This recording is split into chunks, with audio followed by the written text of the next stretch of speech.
background music and shit. So that weirded me out the most. Making a movie. This is Dirtbag History. I'm D. This is Jack Murphy. Jack is an former Army Ranger, former Green Beret in the U.S. Army, current journalist and author. He has a podcast called The Team House. It's a great podcast. I work on it. Good production. Good production values there, D. I mean, I didn't want to say it. I wanted you to be the one to say it. But I agree with you. And what else? Dungeons and Dragons fan. Yeah. Fan of... Do you like rainbow cookies? I like rainbow cookies. Okay, I love food dye. Red dye number 3, blue dye number 7. That's my favorite, too. I hear the hipsters talking mad shit about food dye. What about it? It's bad for you? It's bad for you, apparently. I love food dye because I'm not a communist. Exactly. Me neither. I love America. What's food dye do to you? Nothing. It just makes you happy. Yeah. Because you're eating colorful food. Right. It livens up what you're eating. Yeah. And I didn't know this, but some Italian broad I know, she made me aware of it, that rainbow cookies were made to look like their Italian flag. Oh, the tricolor. Yeah, that was like the original, like how it was. And then I started looking up rainbow cookies to send her, like pictures of them. And I found a red, white, and blue one, which is hilarious, which is just perfect. But like they're not always red, white, the Italian flag. What is it? Red, white, and green. Red, white, and green, yeah. Italians are gross. Anyway, this is Dirtbag History. You're kind of like a historian. No, I'm not a historian. That's a pretentious way of saying it. Historian, I think you're supposed to have a PhD to be a historian. Right, to make it worth, make your fucking $500,000 of student loans worth it. It still won't be worth it. No shit. If you're a PhD in history, if you're lucky and you're Dan Carlin, he's probably not even a PhD. You're teaching history. I don't think he is. Yeah, and he's good at what he does. I actually started off as an international business major, but then when I got to Columbia, I changed my major to history. That's my first major there. Oh, okay. And I was very frustrated with it, honestly. Really? Yeah, really frustrated. Why? They silo off a lot of the information, I felt like, and they're very particular about what you're allowed to look at, what you're allowed to reference. Really? Like a lot of the stuff, or not a lot, but some of the stuff we'll even talk about today, like a history course. Yeah. A history teacher would not be cool with because it's too contemporary for them. It's getting too close into contemporary times. What's interesting about that is like they silo shit off. It's like, bro, you're not in the 20s. Like we can get all the information and more on the internet. Yeah, and it's interesting because you have these different fields, and you could see it in college. You have political science, which I did end up majoring in, history, and then journalism, and they all cover these different kinds of fields, but they all sort of fail to marry up with one another. And you think a lot of it intertwines. Yeah, a lot of journalists operate with a historical worldview. I'm sorry to say that. Not all of them. Sure. But many. Sure. They see this one thing happening right now. Uh-huh. Historians are the other way around. They look at things that happened a long time ago, but they're oftentimes, not always, but oftentimes unable to tell us, why does this information matter now? That's so interesting how they can't, do that. In my opinion. Or they don't want to do that. I mean, you went to college and go anywhere. In my opinion, that was just an observation I made. And political science is a whole other thing that maybe fails to look at both. I don't know if it was a podcast I heard with you on or whatever. You talking about in one of your classes, like in Columbia for political science, they teach you about intelligence and shit. Like you have classes like that. Not as a part of political science per se, but there were classes. I took a class on special operations of low intensity conflict and another class on intelligence operations taught by Austin Long, who I'm not sure where he is right now. He's a Rand Corporation guy. Very smart guy, very good classes. I had a good experience taking them. Yeah, those sound like actually interesting classes. Oh, yeah, they were. Absolutely. So, yeah, nice way to shoehorn that you went to Columbia. That was smooth. I'm going to call it out. Dude, that having a degree matters more to other people than it does to me. I know, people attack me for it, and I don't really? I don't normally bring it up. Why do they attack you for it? Because anything that's like educated, that's like equated to being like elitist or globalist. And they really attack you. I'm busting balls. Yeah. And there are people out there who get really upset about it. And it's like, well, this is more important to you than it is to me. I mean, for me, it was school, it's education. You take away from it what you can, and you go about your life. And right? you got it for free, right? Because you served. I wouldn't go quite that far. Free-ish. I mean, I had it much better than other students because I had the post 9/11 GI Bill, the Yellow Ribbon Program. Because I'm a New York State resident, have been my whole life. I had state tuition assistance. Okay. Then there's the Pell Grant. There's a few other little things you can apply for here and there, but You're still $30,000 a year. I still went like $20,000 something in debt. Okay, so it's not free. So it could have been much worse. Yeah, I mean, think about somebody who doesn't have all of that. They really went into debt. So you better have gotten like you better be going into finance and working for Chase or BlackRock or something. Yeah. You got to make that money back. Become a corporate piece of shit so you can at least pay your loans back. Yeah, it's true. Bro, I got a cousin. I always bring this up about like how ridiculous education costs are. He went to Villanova. Mm-hmm. Smart dude, smart kid. Went to Villanova for 4 years. It was like $50,000 a year, $45,000 a year. Then he went to Fordham Law, which is like $55,000 a year. Yeah. He got out and got offered like $45,000 a year in a salary starting, which, eventually, sure. I mean, right now, let's say 10 years down the road, he's making $150,000. How much is he really making? He's not making $500,000 unless he's billing fucking, he's like a top 1% lawyer. Yeah. So 45 G's, and that was like whatever that number was if he actually had loans. He doesn't have loans because luckily his family paid for it and stuff like that, which is awesome. But imagine some jamoke, some fucking regular kid, just taking out loans like this. He's in the bag $350,000, and he's making $45,000 a year. The math just doesn't. What the fuck? How does that make sense? Doesn't. And by the way, you can't go bankrupt on it. It's literally like taxes. Like if you owe taxes, you can't go bankrupt on it. Like they're gonna get their money because the government is like the biggest mafia in the world. It's the same thing with student loans. It's a fucking joke. Don't get me. You got me crazy, bro. We were talking about other stuff. Yo, what's up, guys? It's D. I'm just editing the episode right now with Jack Murphy about U.S. Special Forces and Special Operations. The episode jumps around a little bit right here because I go off on a tangent about my fucking personal life because I can't help it. Whenever there's somebody here and they're listening to me, like I have to like tell them what's going on in my life, I guess. I don't know, this is like a new thing, I guess, I'm dealing with. Anyway, I like this girl. She likes me too, kind of, but she's got a man that she lives with, and it's fucking complicated, and it sucks, and I basically, I'm the odd man out. It is what it is, you know what I mean? Like, I was starting in a hole, so it is what it is. They have a life together. I'm fucked. C'est la vie. That's life. I'm fucked, I guess. I don't know. Anyway, so I end up telling Jack all that. He's a good egg. He fucking listens to me and fucking, tries to impart some wisdom, and he does. He's a good dude. Anyway, words and stuff. I'm melting down emotionally. It's fine. It's not a big deal. Anyway, enjoy the rest of the show. Thanks again to Jack, and thank you for listening. Bye. That's what I'm going to do. So, yeah, what's our show about? What, this show? Yeah.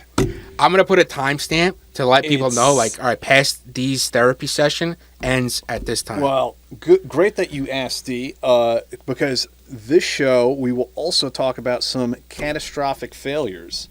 Something that people in contemporary society, they think about U.S. military special operations as, these hardcore alpha male badasses, and which they are.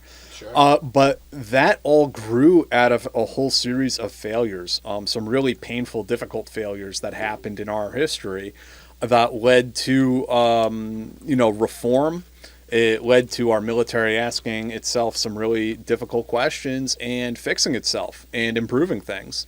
And so today we're going to talk a little bit about the history of special operations, American special operations, if that's still what you want me to speak to today. No, yeah, let's talk. I'm in, brother. I like the segue, too, about failures and stuff like that. It's true. That was extremely... That was very smooth. Hey, you see, I'm getting the hang of this whole podcast host thing. This broadcast stuff. Yeah, broadcasting. Did you ever think you'd be a broadcaster? No. And I have like very little to no technical background in audio, video, streaming, all the software. that's not really my thing. You know, my thing is being a writer, being a researcher and a journalist and so on and so forth. I have been in podcasting since about 2012, but honestly, it was other people setting all that shit up for me. It was Ian Scotto I worked with for many years. He's an awesome producer. Starting to do it on my own, starting to up the team house. Just, I'll say this: I did have to lean, and I think this is something that you can take away from the military, is having that sort of like inner self-confidence, like I can teach myself to do this. Right on, yeah. And I can pull out all the manuals and just slog through them until I understand what the hell I'm doing. And so just through brute force, I was able to kind of get it to a point that... Yeah, you're pretty proficient it was in workable. it. I'm not saying you're not. And then we're bringing you on, took it that much higher because you were able to give it the attention it really deserves. Like if you're on... Like I'm half here. I'm half at these levels right now, and I'm half here. It's fucking annoying. Yeah, yeah. And that's why I have the cans on, because I need to hear, because I'm a psycho, and I'm neurotic with that. So, like, with you doing the team house, I remember I used to watch the team house, and you'd be getting up to fix stuff and adjust and adjust. Yeah, it's hard to, like, have a real conversation where you're just focused on one thing, your subject, and then have to worry about, oh my God, are the fucking mics on? Is this fucking camera right? And then at the end, you realize you fucked something up, and you're, like, sitting awake at 3 a.m., like, what did I do? It's brutal, dude. What did I do? I did that last time. I deleted an entire episode with my sister about Henry VIII. We did that twice. Really? Yeah. The one about the Reformation? No, the one before that was about Henry VIII specifically. We did a cool, awesome episode, and I deleted it while I was editing it like a fucking idiot. And I brought it to the computer place to try and restore it, try to get it back. He couldn't get it back because it was like a huge file. It was like an hour video. So, man. So we did it again. That's the worst. But you got to make lemonade, right?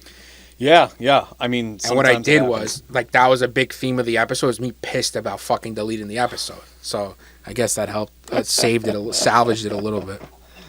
So yeah, special operations in the United States. Yeah, man. I figured for this we will kind of do like a broad overview.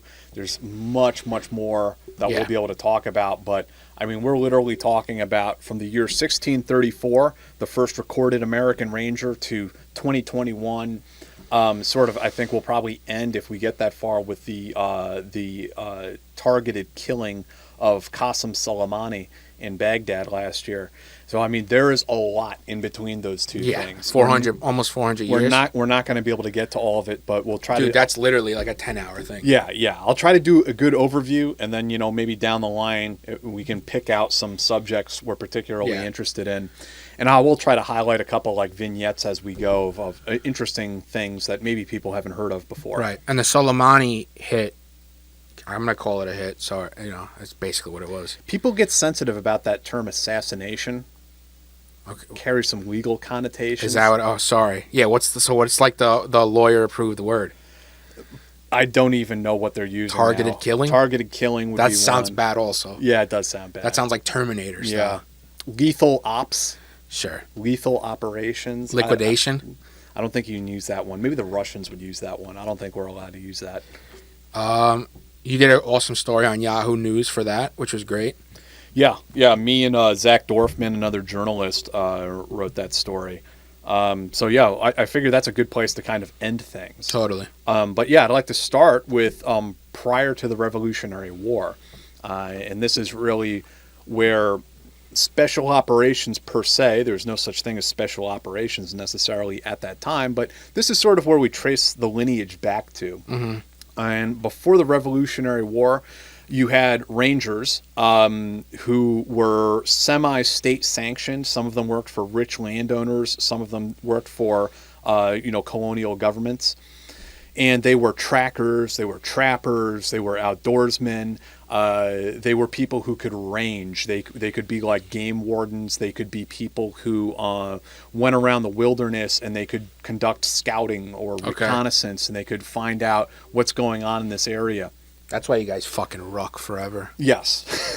And the first recorded ranger that we have documentation for was a guy named Edward Backler in the year 1634. Holy shit. So this is, a long time ago. He was working for a wealthy landowner named William Claiborne.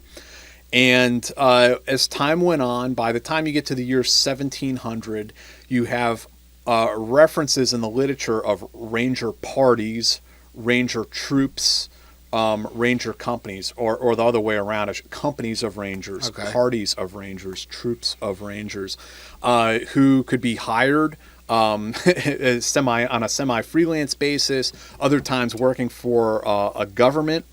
And Rangers fought actually in at least six conflicts prior to the Revolutionary War, fighting against the American Indians and the French primarily, in the French Indian War, the King James War, and other conflicts. So we have a history of Rangers in America that go way, way back. I mean, 1634, people, you don't think about America before 1776, really, right? Even though, I mean, it's a country, people lived here and stuff, but you don't really, like U.S. Army guys. Right. Was it technically U.S. Army? No. They're just Rangers. They were just Rangers, and then as we got up to the Revolution, of course, the Continental Army, and the Minutemen and all that sort of thing. But this is before that. Way before that. Yeah. An interesting character, sort of the patron saint of Rangers, is Robert Rogers. The first recorded instance of Rogers Rangers was 1756. He fought against the Indians and the French also prior to the Revolutionary War. He's mentioned in all of the books about Rangers. He's like, He is the guy. He's the big guy. Which is kind of funny because although he is sort of like the archetypical Ranger, he was also prone to corruption. He's known as being something of an inept administrator and a drunk. And he switched sides a lot.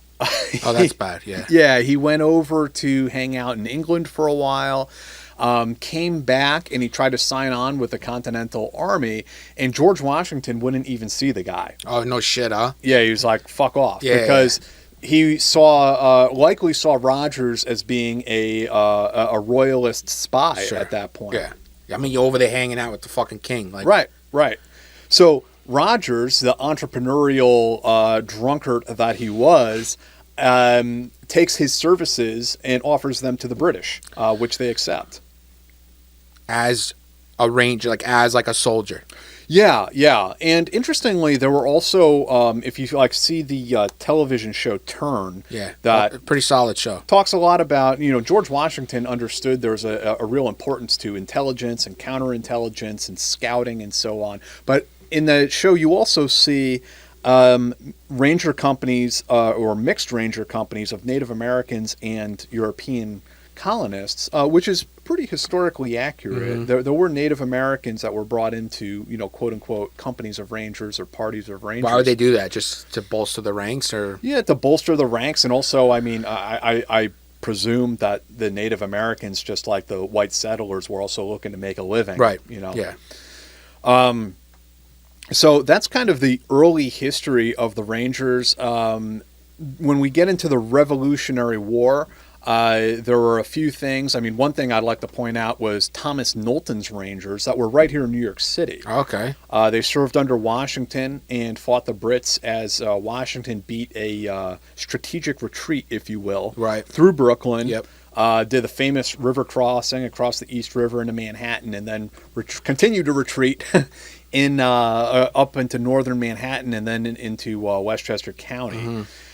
And also at the time during the Revolutionary War, there are some other things that, I was reading this book, Special Operations in the Revolutionary War, written by a retired colonel. This was a really good book, and it points out to, although, again, there was no such thing labeled as, known as special operations, there was guerrilla warfare, there were these sorts of maritime raids, things that were very much in the milieu of special operations as we would look at it today.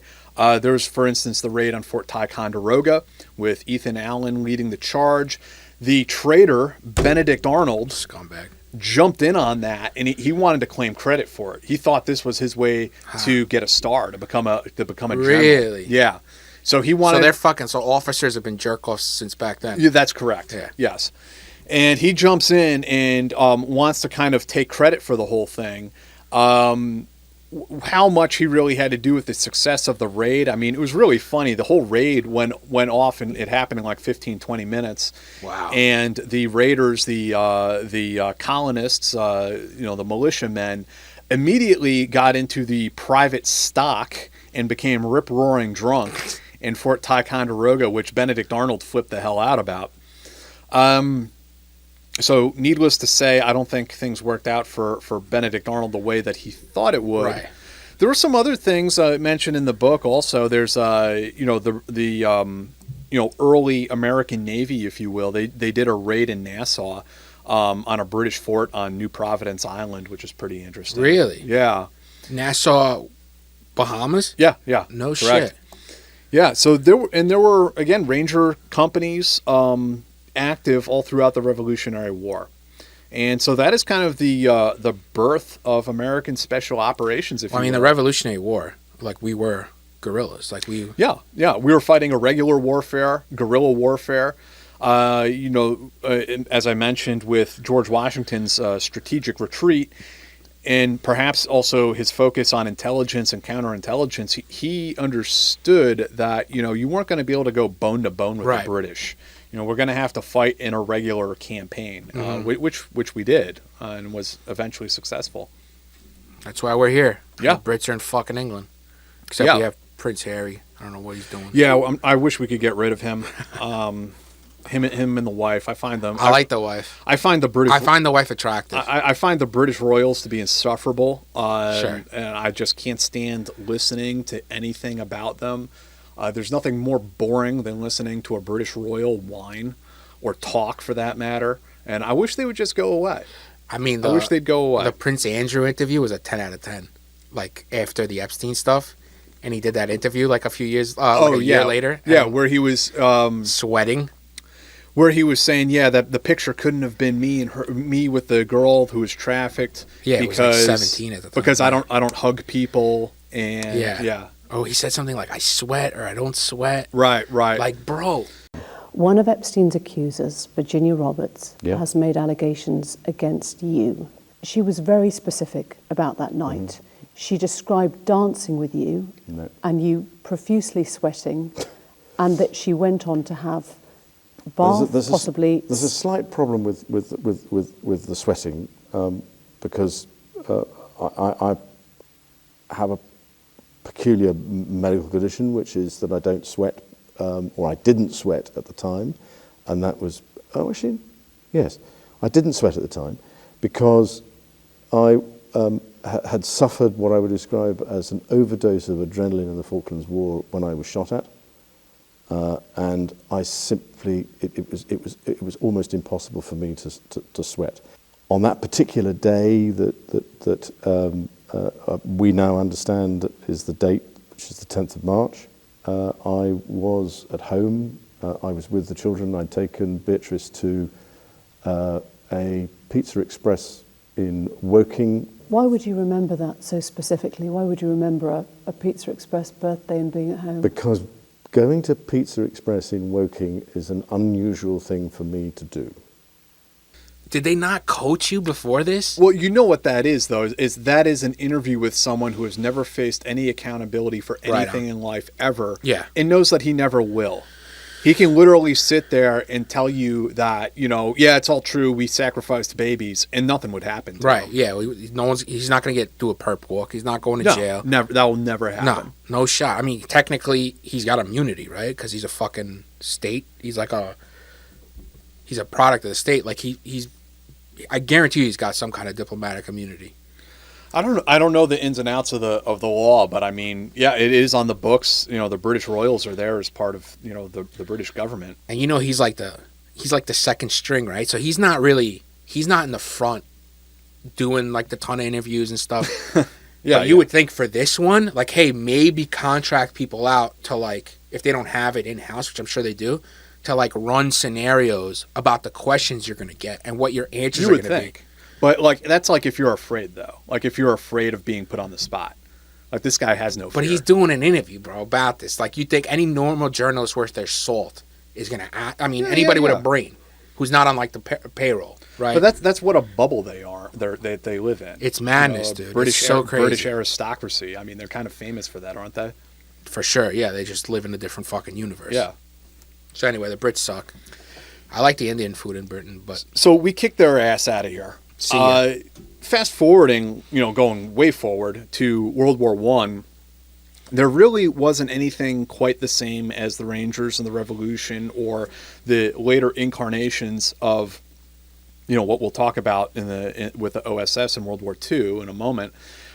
And if I were to speculate, I think that probably the reason why it was because World War I was a war of attrition. Yeah. There were these front lines. It was trench warfare. Maneuver warfare had not really come into existence until World War II, in the sense that we think of it today, at least. So there were shock troops in World War I, and there are some instances where, I don't know, maybe we could look back at it and find some sort of lineage there in special ops history. Sure. But World War I isn't really looked at in regards to this particular subject. I mean, it was a war of artillery and cannons. And chemical weapons. And trenches and rifles and machine guns. That must have been a fucking nightmare. Yeah. You saw like the guys who dig the tunnels in World War I? Underneath no man's land. What the fuck, man? What a shit show. I mean, war is a shit show, right? Yeah, that one especially. Yeah. So, yeah, World War I. So we get to World War II, and we start off World War II pretty much with very little in terms of what we would think of as commando or intelligence gathering capability. William Donovan, is asked by the president to establish some sort of capability modeled on, at least initially, what the British have. And he ended up creating something that, I think is uniquely American. He created the Office of Strategic Services. They were involved in intelligence operations, propaganda operations, and commando operations, and what we would refer to today as unconventional warfare. That's like kind of sort of what the modern day, I mean, it's the precursor to the CIA. Yes, and the precursor to today's special forces. Yeah. Both organizations trace their lineage back to the OSS. I had a friend before he passed away. He was a Delta Force officer, and he would always say, "We are not the SAS, we are the OSS." And he would point back to some of the founding documents of the OSS and point to how similar we are, even to this day, to the OSS. Because what people want to, they say that the formation of Delta is based on SAS. Yeah, and it does draw heavily from that, and we'll probably get into that a lot. But for sure, the British SAS experience shaped where that came from with the unit's founding officer, Charlie Beckwith. But back to World War II, the OSS becomes very active in both theaters of operation. There was just one, there's so much, and literally there's volumes written about the OSS, but just one example I'd like to highlight because I don't think it's been talked about too much. I tracked down the son of a OSS officer. This guy's name, the son is Dan Tyler Moore III. His father, Dan Tyler Moore II, was a descendant of Teddy Roosevelt. Went to Yale. And remember, back in those days, I mean, the first generation, a lot of the OSS guys, a lot of the early CIA guys, it was the Harvard, Princeton, Yale crew. So this guy was, a blue blood, if you will. And he was recruited into the OSS and sent to North Africa. And early on, before the war really even got started, some interesting stories about playing cat and mouse with the Nazis in Cairo. And one of his big tasks became eliminating Nazi couriers moving from sub-Saharan Africa into North Africa and then eventually to Nazi Germany because they were smuggling diamonds. No shit. And diamonds at the time were to this day they still are. They're an industrial mineral as well. They are used in drill bits. Mm-hmm. I believe they are used in like crankshafts in certain industries as well. So diamonds had a industrial use. Yeah. And they would, I mean, I guess they didn't make synthetic diamonds back then. No. So intercepting these diamonds became a critical part of, interrupting the supply chain to the Third Reich. Mm-hmm. And Dan Tyler Moore played a role in that. That's pretty sweet. And apparently, from what I'm told, it was a question of essentially hiring assassins to take these guys out. Jesus Christ. Yeah, as they smuggled the diamonds. Wow. As they start, and I, of course, I asked the question, after these guys were killed, what became of the bag of diamonds they were carrying? Yeah. That question remains unanswered. All right. You take it a little toll. Maybe. Yeah, I mean, whatever. Take a little piece off the top. You're in fucking Northern Africa, fucking killing Nazis, for fuck's sake. I mean... I don't know that. I'm not alleging there's some sort of corruption or anything like that.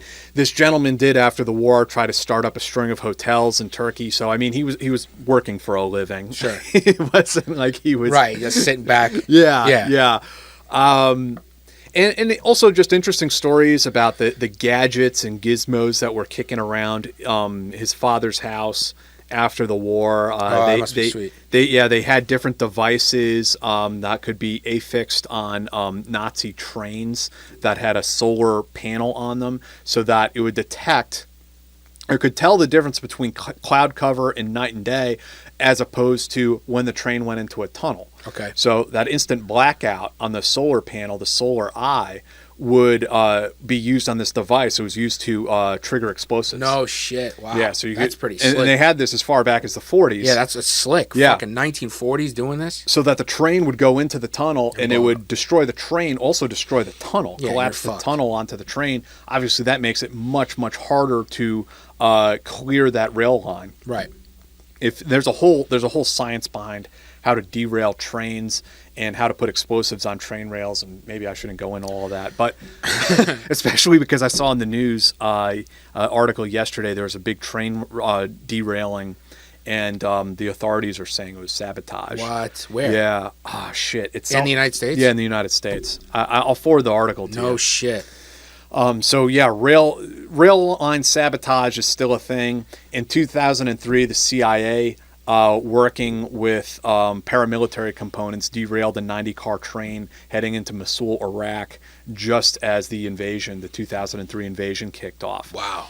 Yeah, there are other we can look at rail sabotage. I mean, that was big, especially World War II. Like, that's how supplies got there. I mean, sure, airdrops and stuff, but I'm sure trains played a huge fucking... Lawrence of Arabia engaged in trail line sabotage. The Rhodesians sabotaged rail lines. People hate on it, bro. I'm going to say it again because I said it when I did my half-baked fucking Greek resistance show. People want to fucking make fun of logistics, but they're important. I mean, without logistics, there's no war. Right. Full stop. No bullets, no fuel, no food, no water. You're going to have a short war. Without logistics, there's no nothing, dude. Well, I mean, this is a big part of why ISIS swept across Iraq so quickly, because you have all these cool units that American Special Forces trained for years and years. But if the Iraqi government is not supplying them with fuel for their vehicles and bullets and everything else, then how do you expect them to fight? Right. So yeah, everything is logistics. That's hilarious. So ridiculous. Some other interesting tidbits about World War II. We would be remiss if we didn't mention the Jedburgh teams. The Jedburghs were multinational teams. It was a joint effort between the Office of Strategic Services and the British Special Operations Executive. And they were 3-man teams, parachuted behind enemy lines. And they were composite nationalities on the team of British, French, and American. Some teams had one of each. One American, one French, one British. What's the train up like for that? Like it was very short. It was on a very short fuse that these guys would be trained up and then deployed. Parachuted into France or wherever. They would link up with partisan forces, begin conducting raids, sabotage. Uh-huh. As D-Day kicked off, they could go in and secure a bridge, secure a rail line junction before the Nazis were able to destroy it and slow down the Allied advance, or just secure it so that it was clear when the Allies got there. It was a dangerous job. A lot of these guys got hunted down by the Gestapo and killed and murdered. I mean, parachuting into fucking Nazi-occupied France is fucking crazy. At 3 a clip, you know what I mean? Like, just 3 guys. You don't really have backup. Like, completely insane. And there was also infighting amongst the partisans. Jack Singlob did an interesting interview about this, talking about how the partisans they were with would be having these squabbles with the communist partisans. Oh, boy. And so the communist partisans would, like, when there's an airdrop coming in from the UK, they would, like, get on the radio and they'd set up, like, a fake landing zone so that the Allied pilots would, like, drop the resupply and the communists would get it. And meanwhile, the actual partisans it was meant for standing there like, well, guys, what? Oh, my God. Yeah. Fucking scamming, like. Yeah. So, I mean, that was a big deal with the partisans. Then also in World War II, of course, when D-Day does hit, Rangers are back into the fray. 2nd Ranger Battalion famously scaled the cliffs at Pointe du Hoc. This is where the Ranger motto comes from, Rangers lead the way, where I believe it was told to Colonel Max Schneider, who his commander said, well, God damn it, Rangers lead the way, and told him to get up the cliffs. That's funny. And it stuck? Yeah, and it stuck. And the cliffs were, the Rangers got bogged down on the cliffs, were having a very hard time. The landing craft could fire these grappling hooks with lines on them. And that was supposed to be how we were supposed to initially get a foothold on these cliffs and get up them. The grappling guns failed. They did not anchor up on top of the cliffs. So now you have these Rangers down at the base of the cliffs and they're getting shot at, and some of them are getting injured. What eventually happened was there was some rubble that was collapsed from the pre-assault fires. So you had some big boulders on the ground, and some of the guys got up on there with a ladder, actually, and put like a ladder up on top of one of these big boulders. And that's how they were initially able to get up there, scale up to the cliffs, and get that first foothold. That's crazy. When they got up there, they found out that the whole point of this operation was to secure these cannons that were overlooking the beaches. And then what they found were these were like telegraph poles. They were decoys. No. Yeah. But there were a couple of Ranger privates who they took it upon themselves. They found some tracks and they went down a muddy road, and they did seize a bunch of Nazi cannons. I guess they were howitzers that they hadn't even been fired yet. So they captured those, and so 2nd Ranger Battalion gets up onto the top of the cliffs, and the Nazis counterattack. They took severe casualties, more than half of the unit, as I recall, but they did hold out for reinforcements, and so this was one of the big Ranger actions of D-Day. Would you? I know I'm gonna bring it back to like weird layman bullshit because I'm not smart. Like Saving Private Ryan, those guys aren't Rangers. Like that company, right? Isn't it? They're Airborne guys. I'm trying to remember in the film if they were Rangers or not. And it's interesting that you mentioned this. So Rangers in World War II were not airborne.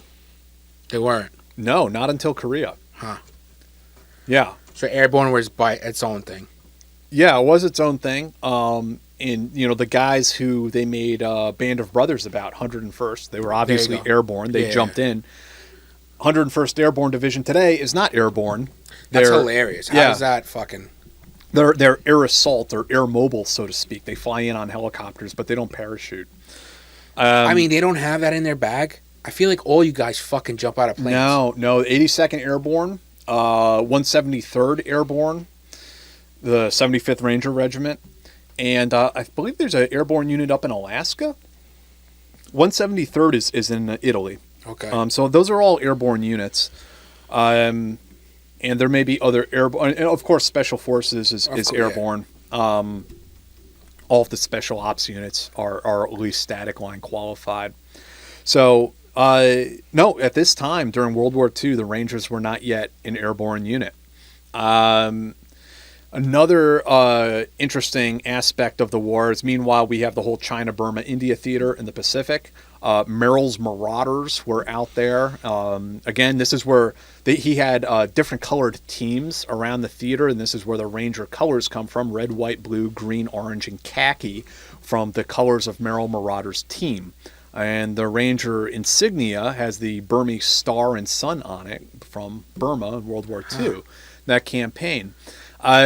One of the interesting things that happened during World War II with Rangers was also 6th Ranger Battalion, the raid at Cabanatuan, which was a POW rescue mission.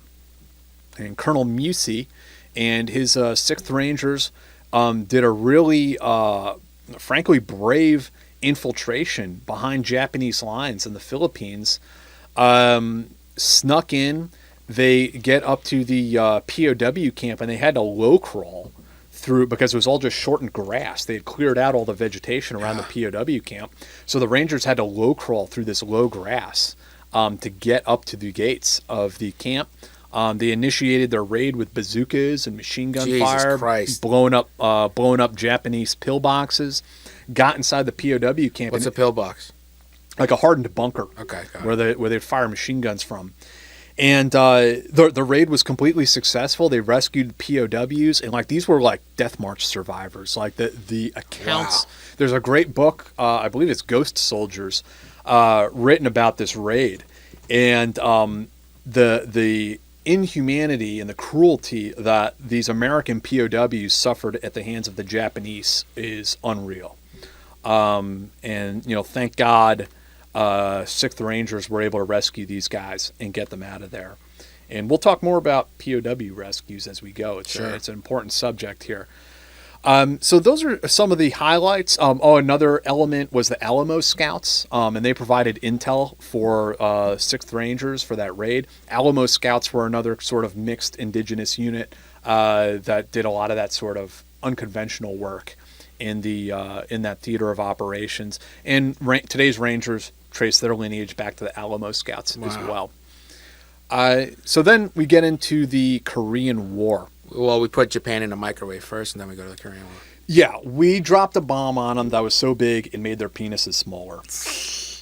Yeah, I know you guys want to cancel me for that. You're not allowed to say politically incorrect things. You're a big-time journalist. I know. You're not allowed to say that. Look, I'm just a degenerate from I have no grievances with Japanese people today, and the loss of any civilian death is horrible, including Hiroshima and Nagasaki.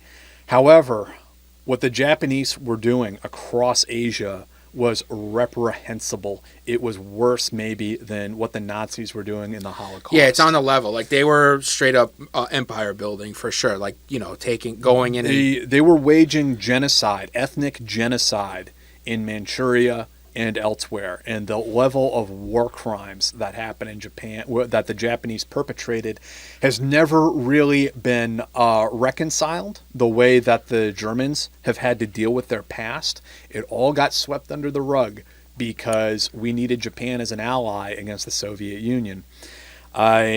So there was very few war crimes tribunals. There was never a real Nuremberg tribunal for what the Japanese did to Americans, but also across that is a good point. To other Asians, to other Asian communities, supposedly and Asian nations, like Southeast Asians specifically. Yes, fucking hate Japanese people. And the Chinese also. So because just stemming back from. So I recognize the how horrible war is, including the dropping of the atomic bomb, but I'm not going to apologize for that. You could debate it all day long, right? What was the alternative? The alternative was taking all of our troops and going into Tokyo, invading mainland Japan and losing. Which would have been how many people millions of casualties. Right.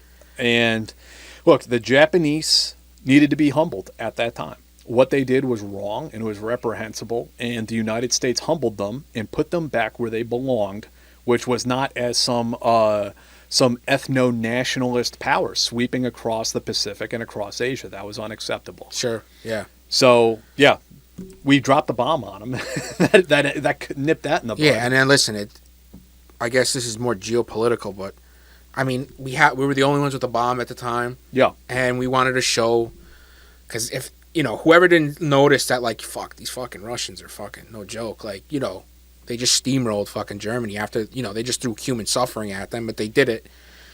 We got to show them what's up. That was definitely part of it, too. Yeah. Just to let them know, hey, we're here now, so yeah, you got to get used to it. We're going to put a fucking McDonald's in Moscow. You motherfuckers, don't you even sweat it. Well, yeah, that's a whole other conversation about the conclusion of World War II in Europe. And and also in Korea with the Japanese. Well, that's a whole other subject. I'll have to save for another time. Hey, by the way, are we going to open up the rainbow cookies here? Bro. I got these from Fortunato Brothers in Williamsburg. I got these because your sister was complaining about the cookies. She sucks, my sister. She's got no fucking taste. She's complaining about the cookies, and this is like the whole. Look at this. This is the whole variety pack. Oh my god! Look at that. Fortunato Brothers. I'm trying to be a fucking skinny guy, bro. I'm trying to find a girlfriend. One for fuck's sake. One cookie's not gonna hurt you. No, I know. Oh man, I'm amped for my fucking commercial. It's gonna be sick. Oh, look at that. That's red dye number 3 right there. Hey, how are you? This is Giacomo from Giacomo's Trittorian and Bakery. We got a beautiful place over here in Bath Avenue.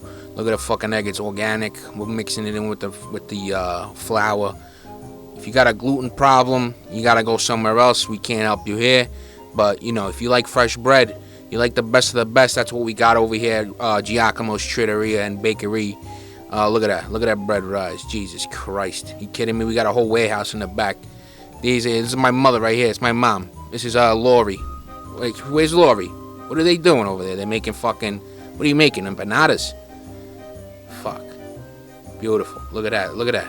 We care about our baked goods. You understand what I'm saying? So next time you're around, come through.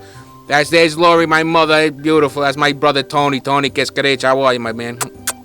And, well, this is my ex, Brenda. We split up, but I was too cheap to change the fucking commercial. She's a fucking bitch anyway. All right. When you hear your family, see ya.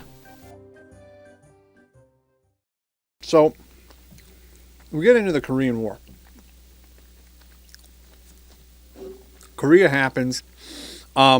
Rangers are now airborne. I talked to a Korean War era ranger at one point, involved in a airborne operation. So, airborne operations can be used as think of it as like a flanking maneuver. You're getting behind the enemy lines. You're inserting troops by the air that allow them to attack the enemy where they don't expect it. Right. He told me about a big operation where they seized a dam in Korea, and it was just a amazing story. He had just an amazing experience in life in general. And this gentleman, who's a squad leader at the time, one of his privates died in his arms. Was shot and killed and died in his arms. And his last words to him, this dying soldier's last words, were full of grace. And he said, that was the day I became a Christian. No shit, huh? Yeah. Wow. I would think the opposite would happen. No, he became a believer that day. And that guy, he's from here. He's from Brooklyn. Oh, yeah? Yeah. Mm-hmm. Incredible story. He went on to serve in Special Forces after the war. Had a great career, and so just an amazing life in general.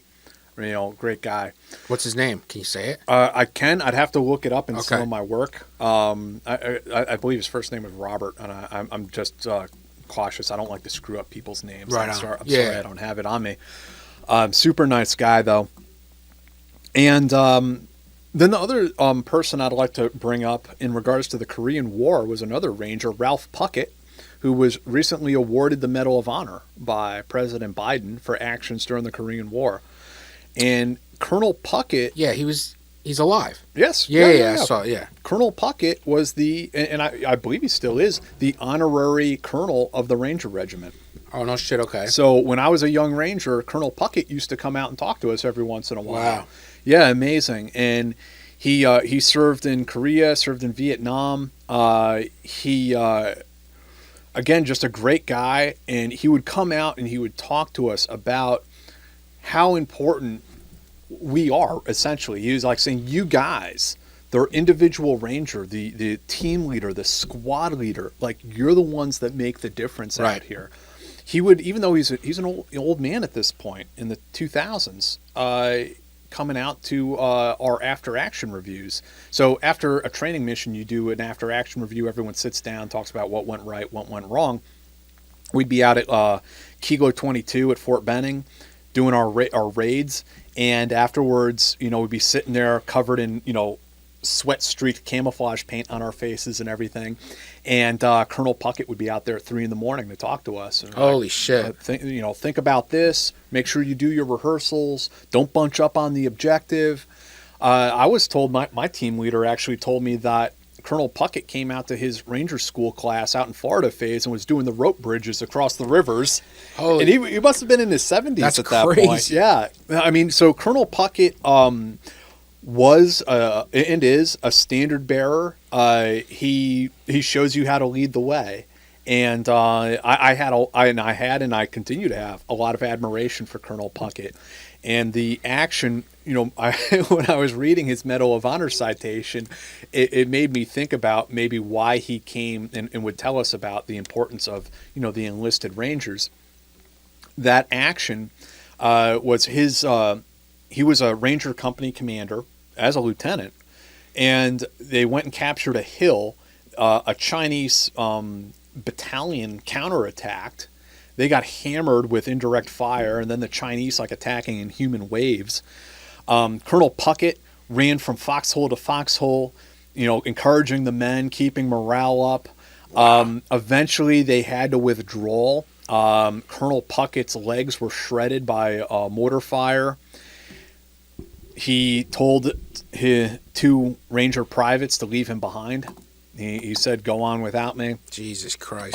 You guys can make it with that. You guys can make it back to friendly lines. In accordance with the Ranger Creed, as every Ranger knows today, never will I leave a fallen comrade. These 2 privates refused to leave their commander, and they picked him up and they carried him back to friendly lines. Yeah, that's great, man. That's fucking sick. That's crazy. I can't even fucking imagine that shit. Yeah, Colonel Puckett's the real deal.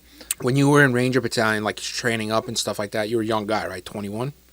Yeah, 20? I was 19 when I got there. Okay, so Colonel Puckett comes in.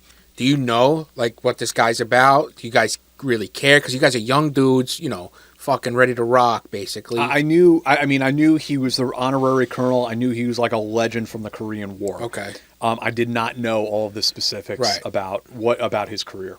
Because I could see it you guys are training your dicks off. You're young guys. You're not, how you kind of, not take it for granted. I guess maybe take it for granted, right? That happens when you get the VIPs coming by, which when it's some general or some officer that's not even in your chain of command. It's dude, why are you here? Why are you talking to us? Right. Colonel Puckett always come to us, and he's always very warm and very friendly, very encouraging. And he did have some actual advice to impart on us. So I never really felt that way about Colonel Puckett. And also, he's just a wealth of knowledge. Right. He could walk you he's really the person to do this podcast with rather than me. He can walk you through the entire history from A to Z. So no, it was great to hear from him, and I was just so happy to see him being awarded the Medal of Honor at the White House the other day. Yeah, it was literally a week, a month, not even, a few weeks ago. A month ago, yeah. Shout out Colonel Puckett. So Rangers were finally airborne in the Korean War. Then we get into Vietnam. There's a couple of things that are worth mentioning here. One is that these quote-unquote special operations capabilities, any kind of Ranger or special forces capabilities, even specialized capabilities like snipers, they were typically disbanded after every war. After the war would end, we'd be well, we don't need these guys anymore. There's really no need. That's so interesting. Because, it's probably a combination of things. First off, it takes money and funding to maintain specialized units.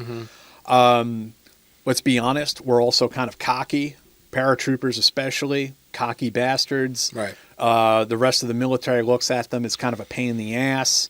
We're high maintenance. We go downtown. We get drunk. We throw fisticuffs. Right. You got to deal with that shit. Yeah, you got to deal with that. So I'm sure the military, has their reasons for getting rid of these units, but it's also very short-sighted because, after every one of these wars, we all want to think we're never going to have another one. History has shown us otherwise. Right. So yeah, what happens? Listen, I get that, and it's it should be the case, but it never is. So you need to be ready. So what happens is we have to develop these capabilities from scratch every time we get into a war. And you start seeing this happening in all these conflicts up until we'll talk about in a moment here after Vietnam. What's also happening at this time now is the Cold War. The Cold War has kicked off the dawn of nuclear weapons and a nuclear standoff with the Soviet Union. So we don't want to fight a straight-up slugfest with the Soviet Union. And the Soviet Union doesn't want to have a nuclear war with us either. So instead of fighting a straight-up war, we're going to fight a Cold War. We're going to fight a war just below the nuclear threshold, right? Moscow rules. We're going to wage unconventional warfare, guerrilla warfare. The Soviets are going to wage revolutionary warfare. We're going to try to wage counter-revolutionary warfare, counter-guerrilla warfare. And what we see is that, the Soviet Union can't directly attack NATO. We cannot directly attack the Warsaw Pact nations. So what happens from there is that we end up having a global battle for every third world nation all around the world. And we're looking to especially shore up key terrain features, key maritime choke points like the Suez Canal, the Panama Canal, the straits that go south of South Africa. Some of these other key terrain locations become hotspots in the coming years. Vietnam, there's a whole history there, of course, between North and South. Vietnam could be its own fucking, Yes, absolutely. But long story short, we see the spread of the communist menace in Vietnam. We want to demonstrate to our NATO allies that, we have some lead in our ass that, especially I think after the Suez debacle in the 50s, we want to demonstrate that we are committed to fighting communism wherever it rears its head. And so we chose Vietnam as which is wild. Also, the funny thing is, I like how you say it, defeating communism, because it's not about spreading democracy. Because we supported dictators and stuff like that. As long as they were anti-communist, you were our guy. Well, we'd prefer to see a democracy, but failing that, so we choose Vietnam as a strategic battleground. In hindsight, I'm sure many people wish that we had chosen another place, another battlefield where perhaps we stood a chance of winning. Or kept it just cold. Because the Vietnamese saw it, the difference between how America viewed the war and how the Vietnamese viewed it is just so stark. And the way we conflated Vietnamese nationalism with communism. For the Vietnamese, they saw it as a war of reunification. And we constantly saw it as a battle against communism. For them, they saw it as a battle against colonialism. They had fought the Japanese there. They had fought the French. Now, here's this other group. Yeah. And we never intended to turn Vietnam into a colony, but if you're a Vietnamese person and you see 500,000 American troops in your country, what's the fucking difference? Yes. Yeah. Right? Without a doubt. So, with all of this in mind, President Kennedy sees the importance that we are going to place on guerrilla warfare and various forms of irregular warfare moving into the future. And so that's why Kennedy authorized Colonel Yarborough the wearing of the Green Beret for special forces and helping to create special forces. Same thing with the Navy SEALs. JFK had a hand in that. He had an understanding that we were going to fight war in a different way in the coming decades. So, in the Vietnam conflict, we have LRPs, who later evolve into Ranger companies. They start off as long-range patrols, then long-range reconnaissance patrols, then Ranger companies. And these were guys who were attached to different infantry or cavalry units around Vietnam, and they operated in small six-man teams. They would go and operate... using that term, enemy lines, or let's just say contested areas, and do reconnaissance for the infantry units. Yeah, you're going into yes, you're going to where big army's going to go, and you're going with 6 guys, right, or 5 other guys. And I mean, this was really the sort of accounts and the stories I read that so fascinated me with the military and with special ops and made me want to become a part of it. Just these 6 guys who have balls of steel. They're on their bases, these fire bases, training all the time for every contingency. They're taping up all of their gear so there's no metal on metal, nothing rattling. Mm-hmm. They're doing every little thing they can do to be as stealthy as they can. They're fucking ninjas, yeah. They're going into these hot areas where there's enemy patrols all around them, and they would go for a week without even speaking, just using hand and arm signals and forming up in small patrol bases and staying on watch. I mean, it's just really incredible what they did. You had the SEALs, of course, also doing a lot of patrolling and riverine operations around the Mekong Delta. They operated in riverine ops and maritime ops, but also on land, doing patrols in the jungle and through the swamps. Special forces all over the country, including special projects, Omega, Sigma, Delta. Delta was also doing reconnaissance within Vietnam. Omega and Sigma were doing intelligence and reconnaissance in Laos and Cambodia. And then you also have the Phoenix program. The Phoenix program was mostly staffed by SF, but also in conjunction, it was worked with the CIA. And their job was to eliminate the Viet Cong shadow government in South Vietnam. It became super controversial when it got leaked to the press, and Congress started getting wind of all of it. And it got somewhat of a bum rap of being an assassination unit. It's a little bit more complicated than that. That's kind of how, that's like the headline about the Phoenix program. About the Phoenix program. But it's legitimate in the sense of what they're trying to accomplish. I mean, if you're trying to create a sustainable, non-communist, hopefully democracy in South Vietnam, you're going to have to eliminate the Viet Cong shadow government that exists in basically every village. Right. And that's what the Phoenix Project aimed to do. Now, the other program out there that's worth mentioning is Macbee Sag, which is, MACV is simply Military Assistance Command Vietnam, which was like a huge conventional command. Yeah. Within that was SOG, Studies and Observations Group. And this was a highly classified program at the time. They were doing ops across the fence, so to speak, into Laos and Cambodia, also operating in about 6-7 man teams.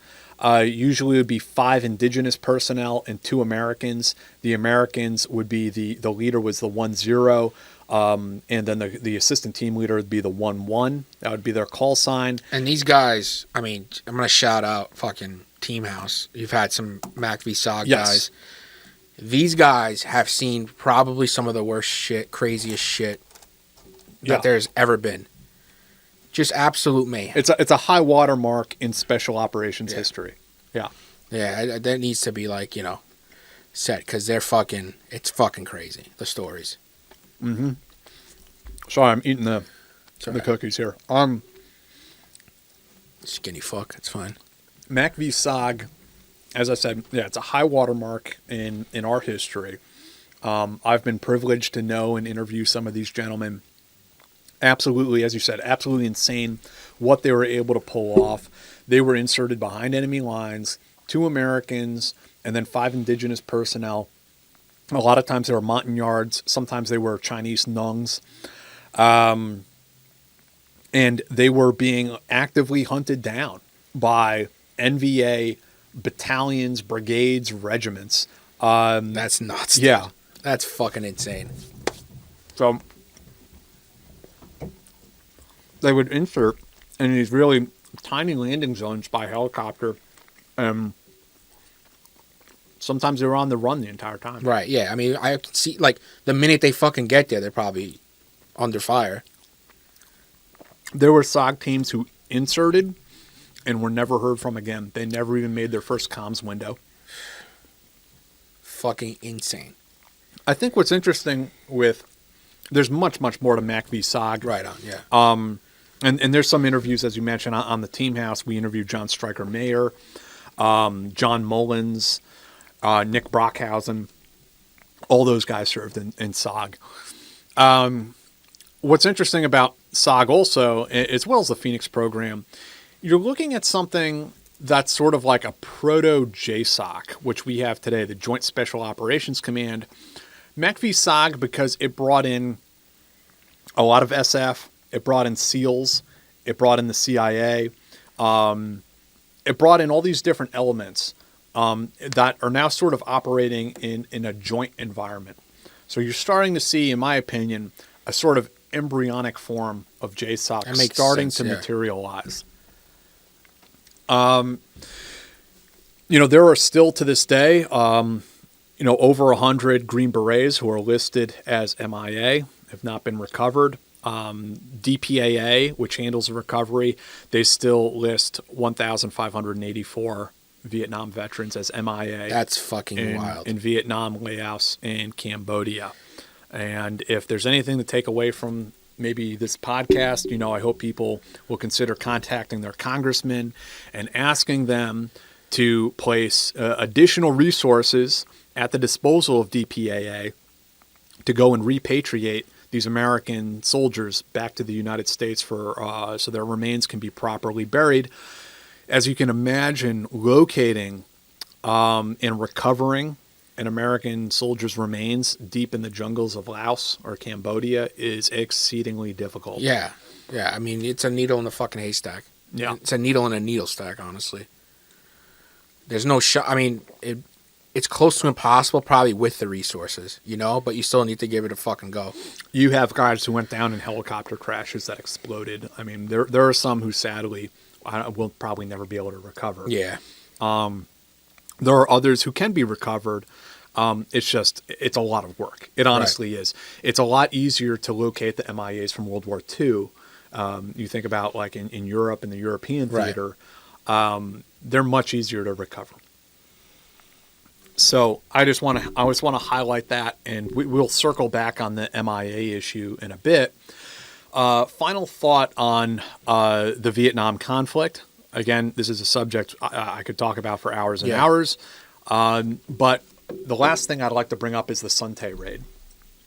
This was, again, a POW rescue mission. There were American POWs being held in North Vietnam. We got wind of where they were at, and we began recruiting and training a force of special forces soldiers to go and run a POW rescue mission. And in northern Vietnam. Yes. So we had to locate or identify who was going to be on this team, put them into isolation. They started, I believe it was down in Florida, actually, where they did the rehearsals for this mission. And then, I believe they launched out of Thailand because Military Assistance Command was like hopelessly infiltrated by communist spies. No shit. Yeah, and the Macbee Sag guys knew this too. It was to the point where the Sag guys would send up false grids to Macbee. Whoa, what a shit show. Because they would get compromised at every LZ because it was being leaked. So the Suntay Raid, they went through this whole process. They got everyone ready to go. They launched the operation. They successfully raided the POW camp. Unfortunately, the POWs had been moved just like several days prior. So the mission ended in failure. The POWs did hear the raid happening. They were that close. And so it provided some morale for them that at least they understood they were not forgotten. Right. That America and the American military will do everything possible to recover our POWs. We do our best to recover our MIAs. It's still, sometimes things don't work out the way we want them to. Yeah. But the effort was being made. They were not forgotten. That's insane. That's intense, dude. Fucking, they hear it whatever miles away. Yeah. And once again, we're going to come back to this subject of POW rescues. And I just want to, just to point out here, again, we had to recruit the force, train the force, have them do their rehearsals, and then deploy them on the operation. What year was this? Oh, geez. This was getting towards the tail end of the war. I don't have the date in front of me. We'd have to look it up. That's fucking crazy. Yeah, they had to recruit, build it up right there. From scratch. Right. And then, hey, all right, guys, deep behind enemy line. I mean, a POW camp, it's probably one of the more secure places you'd assume. You're right. Like, besides, like, fucking Ho Chi Minh's fucking house, you know? Yeah. So it was called Operation Ivory Coast. So the Vietnam War ends. The military is in not a great state after Vietnam. It wasn't very popular to be in the military. It wasn't very popular to stay in the military. There wasn't a lot of resources. Morale wasn't so great. Let me ask you this, okay? You're a pretty even-keeled guy. You call it how you see it. You chase the truth before everything else. Was Vietnam a quagmire? Yeah. And I hate saying it like that, like just lumping it all into one word like that, because, like you said, 1,500 plus guys still MIA. Real fucking people died. Real people came back fucked up from this, on drugs from this. Yeah. You know what I mean? Like, there's real deal consequences. Do you think it was a bad move? Yeah, I do. And I have the luxury, of course, of having been born in 1983, so my entire views of Vietnam are retrospective. Right. Reading the accounts of veterans and reading, the literature on Vietnam. I have that luxury. The guys who served in Vietnam didn't. I think it was a mess. I think, even in Henry Kissinger's book, Diplomacy, he points out that in retrospect, probably it would have been better to hold the line in Thailand rather than in South Vietnam for the reasons, the complications I mentioned with South Vietnam earlier. Thailand actually had a more sustainable, legitimate government with some predispositions towards democracy, working with the United States. If we were going to build a firewall against communism, it would have made a lot more sense to do it in Thailand and choose that as our battleground as opposed to South Vietnam. Yeah. Vietnam was a mess, and as we can see, this whole experience we're going through with Afghanistan, there's always the risk of making superficial, this is like that comparisons. Right. But in my research and some of the things I've been working on right now, some of the comparisons are hard to ignore. The way we were bombing, the strategic bombing of Laos and Cambodia, the pressure we were putting on the Ho Chi Minh Trail to try to force the Vietnamese to negotiate with us in Paris.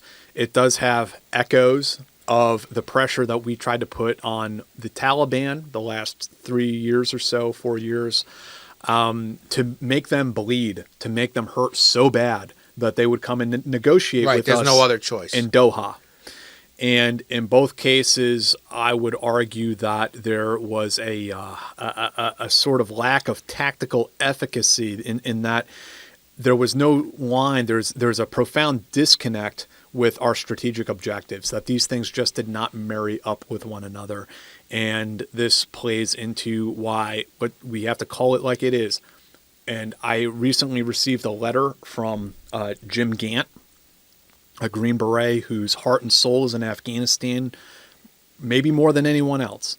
And he wrote me this letter, and he said, a lot of guys are holding their heads down right now. They shouldn't. They should be proud of their service. But also we have to understand, we were soundly defeated at a strategic level in Afghanistan. And as veterans, I think that's something that we have to come to terms with. Yeah, I think it's tough, too, to thread that needle. Right? It's very difficult. Yeah. It's very difficult, especially for, the subject of this podcast is special operations. And the thing that we fear the most is failure. Right. And every single one of us, I mean, we're basically selected on the basis that we will rather die than fail. You think about the whole selection process. Right. You have guys who will walk until they collapse and die before they'll throw the towel in. So that's has literally happened. It has happened, yeah. Yeah. So that's the selection criteria, and that's the type of person that winds up in these units. So admitting to a failure is very difficult, but I think for our own sake of mind, for our own mental health, in order to derive the correct lessons from history, this is something that we're all going to have to come to terms with in the coming years. Well, we can talk about that more later. Right. So after Vietnam, the United States military is not in a good place, to say the least. And you also have now in the 1970s the rise of international terrorism. You have aircraft hijackings. You have all these Palestinian nationalist groups. You have all sorts of things going down. Again, a new form of irregular warfare, a new form of guerrilla warfare, that we are not directly confronting the communist menace, but we are fighting them arguably. The Soviet Union was sponsoring certain terrorists like Wadia Haddad, as that came out when the KGB archives were opened up. Sponsoring him. There's a little bit of a wink, nod with Abu Nidal, allegedly. He made some very interesting trips to East Germany. That the Soviets may have been sponsoring some of these characters to do aircraft hijackings and other acts of terrorism in order to weigh us down, to tie up our resources, chasing around what is now a strategic threat. That terrorists are able to take hostages, fly them around in airplanes, and make political demands against the United States. And they'd get them. And then start executing hostages and dumping them out on the tarmac. So they're literally, they're able to hold not just American citizens hostage, they're able to hold American policymakers hostage. Now, how is the United States going to cope with this new type of threat? You can't send a fucking 250,000 troops down there. You know what I mean? Like, Right. That's trying to kill like an elephant with a fucking pea shooter. And it doesn't work, you know. So it's this new form of warfare that is being waged against the United States. And we were slow, I guess you could say, to respond to it.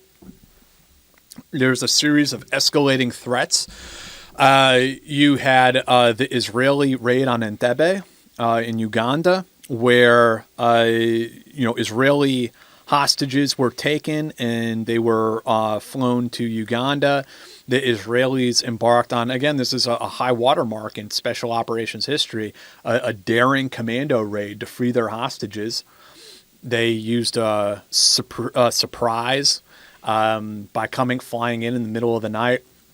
They used a deception campaign that they made their vehicles that they drove up to the airfield lobby or hangar area in.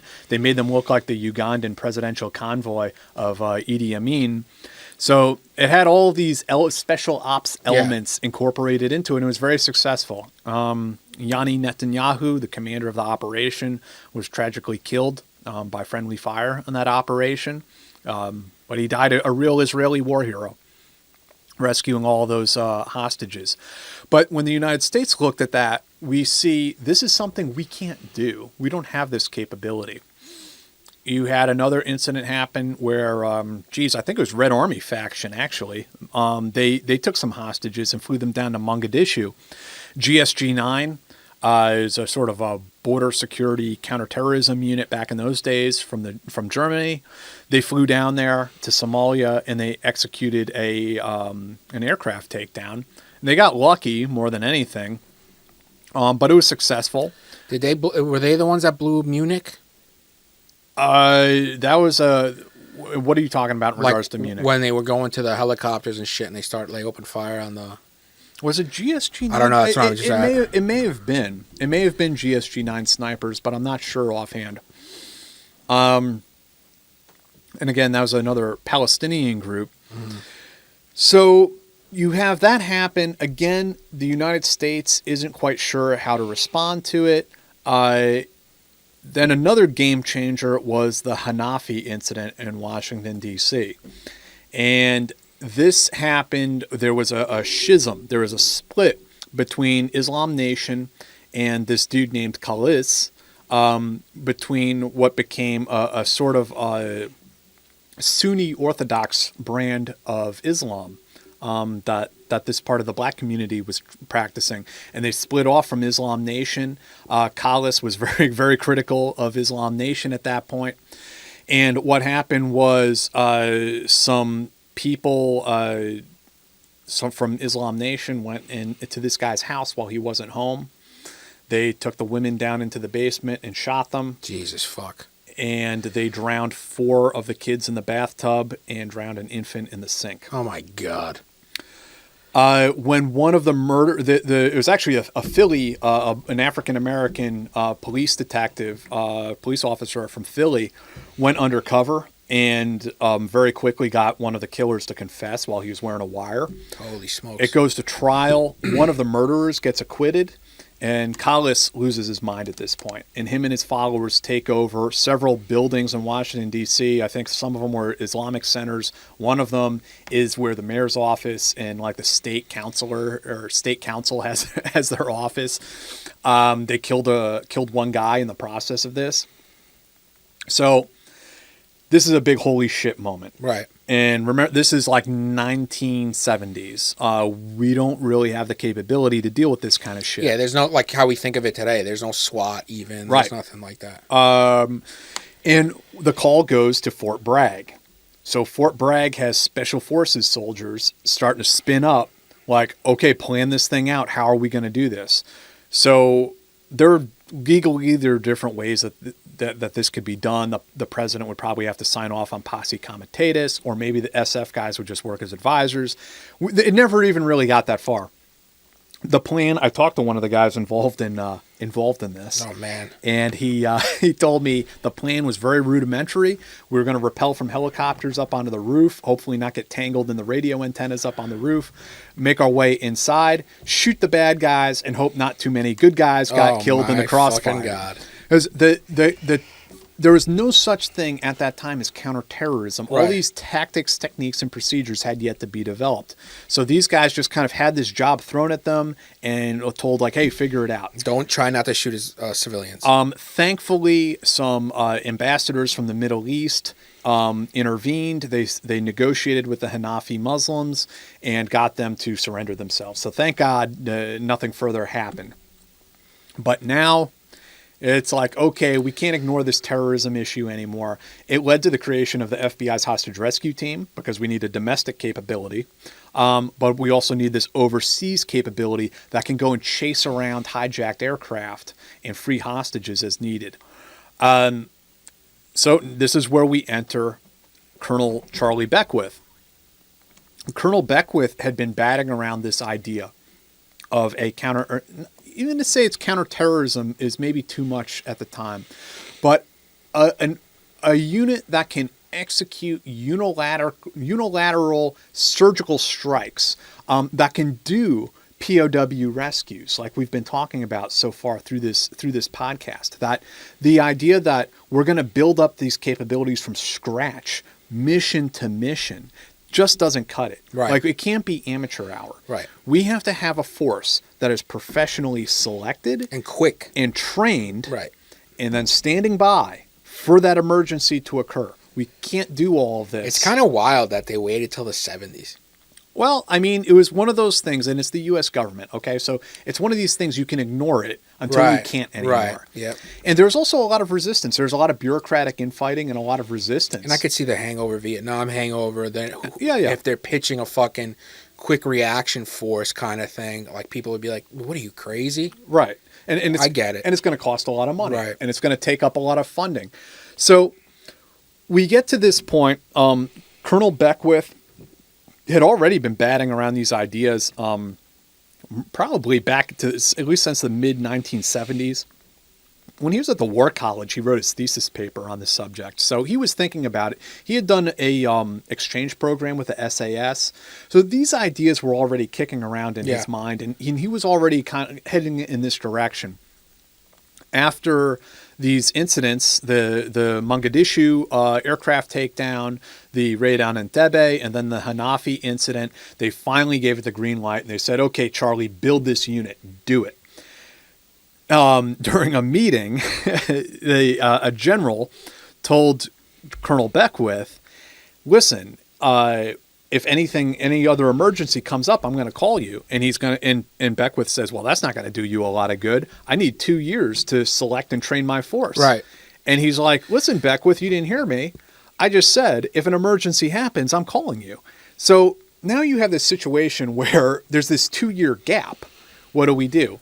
So this problem gets kicked down to Colonel Montel at 5th Special Forces Group out on Fort Bragg, and they tell him to build an interim Counterterrorism Unit, a sort of stopgap that's going to be able to cover down on this until Charlie gets his unit up and running.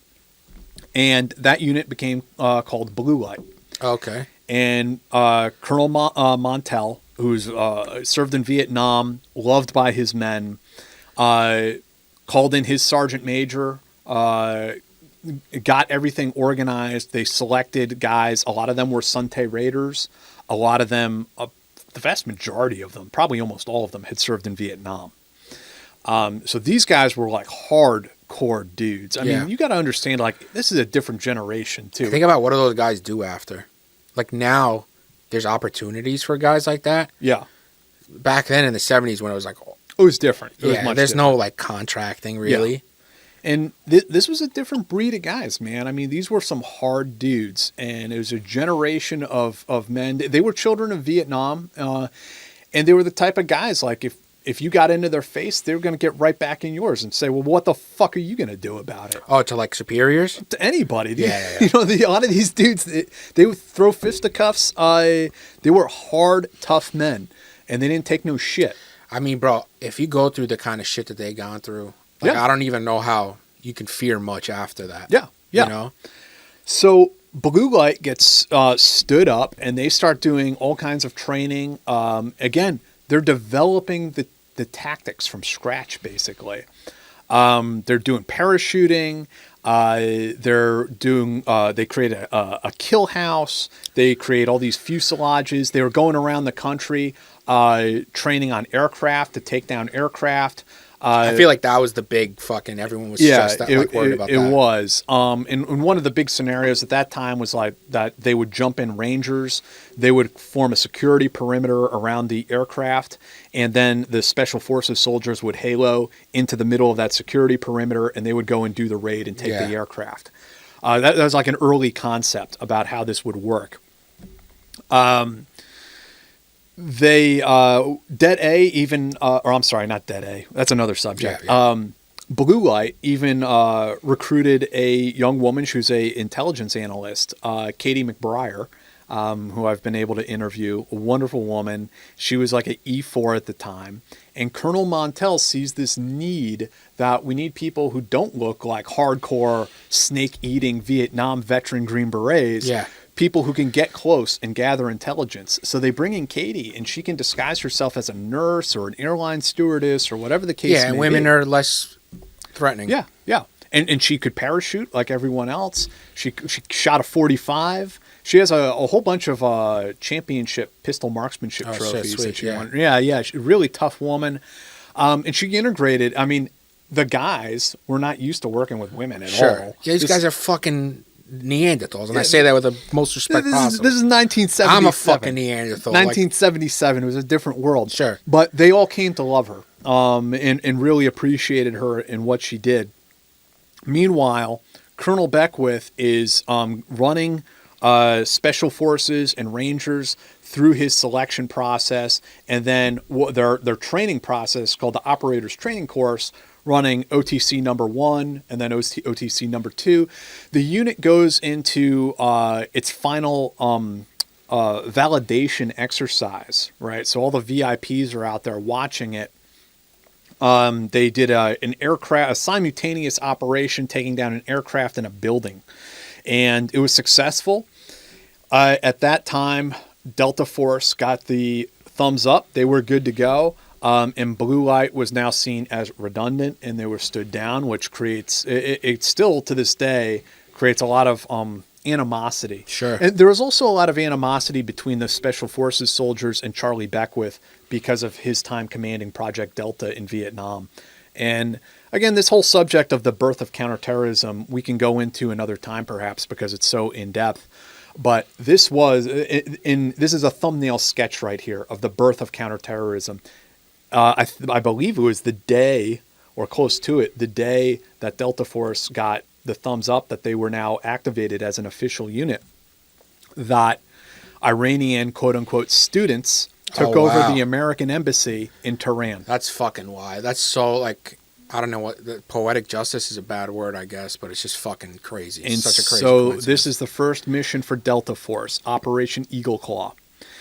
And the force goes into isolation, and they begin training. The intelligence officers and the entire planning cell, the Pentagon has to put together a sort of ad hoc planning cell for all of this. Yeah. Delta Force is doing rehearsals. There's a lot of problems working with the CIA, an organization that gathers strategic intelligence, where Delta Force really needs tactical intelligence. Right. They need to know what's the door made out of. They need the specific shit. They need the nuanced stuff, not who's fucking who. And is there a fence around the building? How many bad guys are inside? What are the windows made out of? Are they pane glass? Are they single panes? Or are they double panes? Like, these are all the kinds of questions that an operator needs that a CIA spook. It's like, I know what the guy wants, drinks for coffee. Does that help in the morning? Right. So there's even an ad hoc intelligence cell that was created for all of this. Interestingly, there's another unit, another clandestine special forces unit in Berlin called Detachment A, which is an amazing unit and amazing history there we can talk about sometime. Two of those guys, fluent German speakers, went undercover as German businessmen to Tehran. Whoa. And they actually got pictures in front of the buildings, like with their arms around the Iranian guards and stuff. Like, hey, bro. One of them, I was told, even got inside the building and like snapped some pictures. Wow. So, yeah, balls. Wow. Balls. Of course, all of you are probably familiar with the Argo incident from the Ben Affleck film, that there were some embassy personnel who were outside when the embassy was taken over. The CIA did a big operation with the Canadians to smuggle those guys out, which was very successful. But Delta Force is going to have to go in and get the rest of them out. That's fucking nuts, first off. Like, that's crazy that they go in. Oh, bro, that's insane. This turned out to be a watershed moment for U.S. Special Forces or U.S. Special Operations for counterterrorism. There were problem after problem after problem being thrown at the planners, at Delta, that they would have to overcome and figure out all of these things. The operation was incredibly complex. And again, we have to look at it. This is 1980. We did not have any there's no such thing as special operations aviation at this time. No stealth helicopters. No. No fucking dogs with night vision. You know what I mean? Like, none of that. Exactly.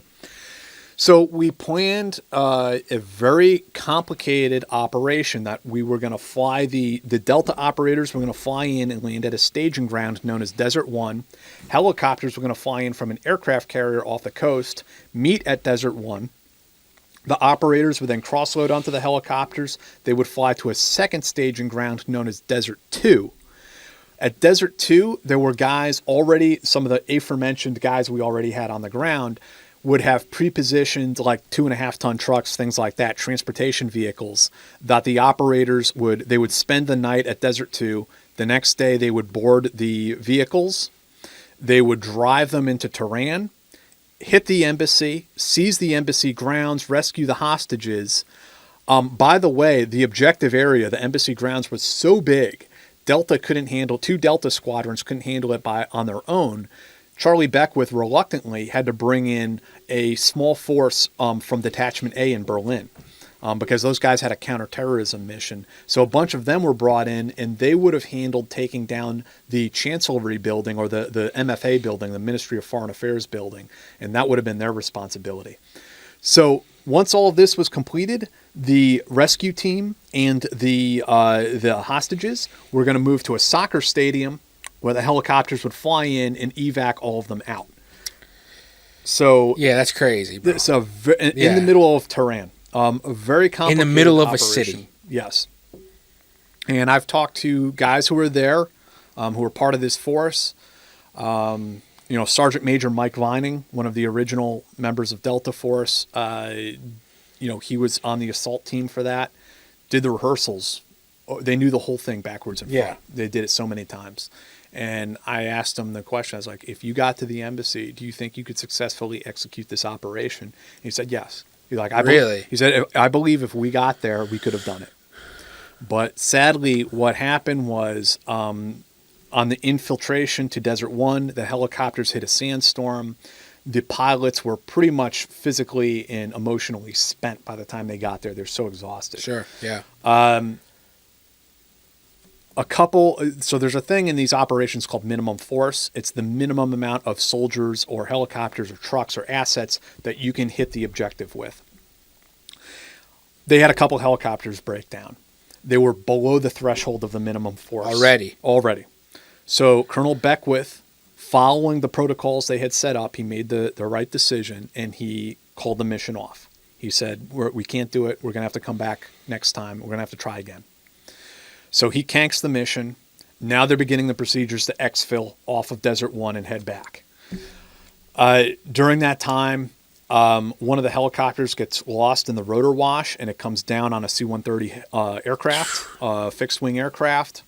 Bunch of Sergeant Major Vining was in that aircraft. Just flames, fire comes all through the aircraft, and they jump off of that. The pilots unfortunately perish in the fire.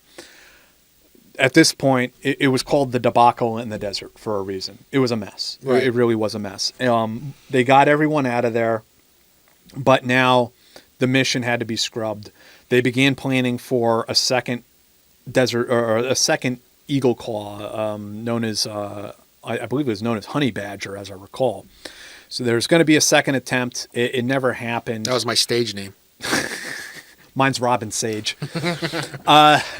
What ended up happening was Ronald Reagan came into office, and the Iranians released all of the hostages. I remember reading when Carter was driving to the inauguration, they were still on the phone negotiating terms for the eventual release or whatever. There's a lot of funny stuff. I mean, the vice president asked in shock to Charlie Beckwith, "You're not going to shoot to kill when you raid the embassy, are you?" And he's like, "Hell yeah, we are. We're going to shoot them right between the eyes. And if any of the hostages pick up a gun, we're going to shoot them too, to be honest with you." Right. You know? And it was just funny. The vice president was so shocked by this. You're not going to shoot them in the shoulder? Yeah, shoot him in the leg wound. Bro, what are you fucking... First off, we're fucking driving into I don't even know how big Tehran is. Fucking 5 million person city. It's huge, yeah. First off, I don't know anything about tactics, all right? I'm not a fucking anything. That's crazy to do. Mm-hmm. It's like a suicide mission, to be completely frank with you. Forget about the fact that it's the first real ever mission for this special unit. It's insane. I mean, I'm not saying it couldn't happen, but dude, first off, it's not in the middle of the fucking desert. The objective is in the middle of a city, and then you shoot over to a fucking a stadium. Your helicopters, are they not that's insane to me. And so a couple of the big takeaways from Desert 1. This led to the creation of, first off, JSOC. I realized we can't create an ad hoc, Pentagon planning cell. There has to be a joint command that handles all of this stuff. And that also brings in the other branches, right? So that we're all there under one roof. Yeah, and you can get the goods from each branch, right? Navy SEALs, they know how to fucking swim really well. Correct. And at the same time, of course, you have Dick Marcinko standing up SEAL Team 6. So that came out of the SEALs, obviously. And so creating a maritime counterterrorism unit, they're brought into that. This incident leads also to the creation of 160th Special Operations Aviation Regiment. So all these cool helicopters we have today, the blacked out MH-47s, the Little Birds, all of that, that was created out of Desert 1. Makes sense. Because we needed, these helicopter pilots, they were conventional pilots. They had never flown conditions like this before. They just weren't up to it. I remember just a Team House episode. Greg Cook, he was a 160th pilot. Greg Corker. This guy Coker, yeah, is a fucking gangster, dude. And also you had the general too, right? What was his? Clay Hutmacher. The stuff that they train them to do. Yeah, they're incredible. Is unreal. And yeah, and for I'll throw in my 2 cents, my personal note. I've flown with 160th many times when I was in the military, and those pilots are amazing. They can do amazing things with those birds, and you can just have total confidence in what they do. The guy Coker, I remember when he was saying was it Coker or was it General? I don't remember, but there was a great story because like the team's getting off the Little Bird, and it's like these guys are fucking 220-pound jack dudes. So like the Little Bird's rocking. It's like you're making stew. You're trying to control the fucking trying to control the helicopter. I like the story Clay had about making the Rangers get out and push the Black Hawk to like you got to get it to push start it. You know, the engine start. I don't remember that. Yeah, and so there's like a whole platoon of Rangers out there pushing it back, and then he hits the ignition and starts it. Okay, guys, good work. That's hilarious. Yeah, those guys are like they don't get. I mean, they do get love, but like they don't get. You know, like SEAL Team 6, everyone blows or whatever. But which great, you know, they're gangsters too. But the point on that I would make, I had someone tell me this one time. The biggest development in special operations isn't, the SF guys. It's not the operator. Like, yeah, these guys are badasses. But it doesn't matter how big a badass you are if you can't get to the target area. Right. So the biggest developments in special operations really are fixed wing and rotary wing aircraft. First off, the fixed wing aircraft, modern American air power can get you basically anywhere in the world within 24 hours. Yeah. And then once you get near where you're going, we have, all the helicopters loaded in the fuselage of those aircraft, and we have these amazing 160th pilots who can handle pretty much anything. Unreal what they do. Like I remember what's the general's name again? Sorry, man. Clay Hutmacher. Clay Hutmacher. He's saying like that, you train flying fucking 30 feet above the sea level for like hours at a time. He's like, it's not easy at all. It's like brutal to do that. Yeah. Just like the type of endurance these guys have is fucking nuts. And so this also leads to the creation of some other capabilities. Like there was, what was the name of the, there's an intel organization set up, and it was like field studies group or some weird thing like that. But it ended up being formalized as what became known as intelligence support activity, or today, I mean, it's known by various classified code names. Most people today know it as Task Force Orange or TFO. I was going to say, And they're still around. So my point with the Desert One operation is it led to the creation of all of these different capabilities. From a failure. Yes. Yeah. So that's Desert One. Now, I'll get into, in 1981, getting back to the POW and the MIA issue, and this is very controversial. I was kind of debating whether or not I should even bring it up. 1981, I believe this was the second mission that Delta Force got. Operation Pocket Change. So this was a newly formed mission, a mission for the newly formed JSOC to rescue American POWs that had ostensibly been left behind in Vietnam. Wow. Yes. The CIA was again leading the effort to recon a alleged POW camp. There were some radio intercepts. There were some image analysis that there were supposedly code letters marked out in the camp. So this camp was in Laos. So it was known as Fort Apache. That's what we called it. And the CIA sent a indigenous reconnaissance element there to surveil the area. They noted seeing someone they thought was Caucasian inside the camp. They reported back. At this time, Delta Force begins training up for this operation. It was Colonel Bucky Burris that would have led this mission. He would have the whole process, again, the planning process begins. They were looking at the roads in northern Thailand where they would have launched from. They were looking at some helicopter landing zones, and they were looking at Tinian Island, which is it's north of Guam. It's a small island that they would have used for rehearsals. Oh shit! The mission rehearsals. So they would have gone there, done their rehearsals, then gone to North Thailand and launched into Laos to do this POW rescue mission. At the same time now after the CIA had done their reconnaissance, the military wants to do their own reconnaissance. They want actual soldiers, Americans, to go in and look at this target area and get eyes on American POWs before we commit a rescue team. Now, what happened was this whole thing, the OPSEC around this mission got blown up because of a separate POW rescue effort. That was, basically mercenaries were going to go in. It was Bo Gritz and some other guys were going to go in and rescue mercenaries. And it hit like the Washington Post. It was like front page news. And so that blew the whole OPSEC around this mission. The whole thing got scrubbed. What happened to this whole, this is an emotional subject, understandably for so many guys.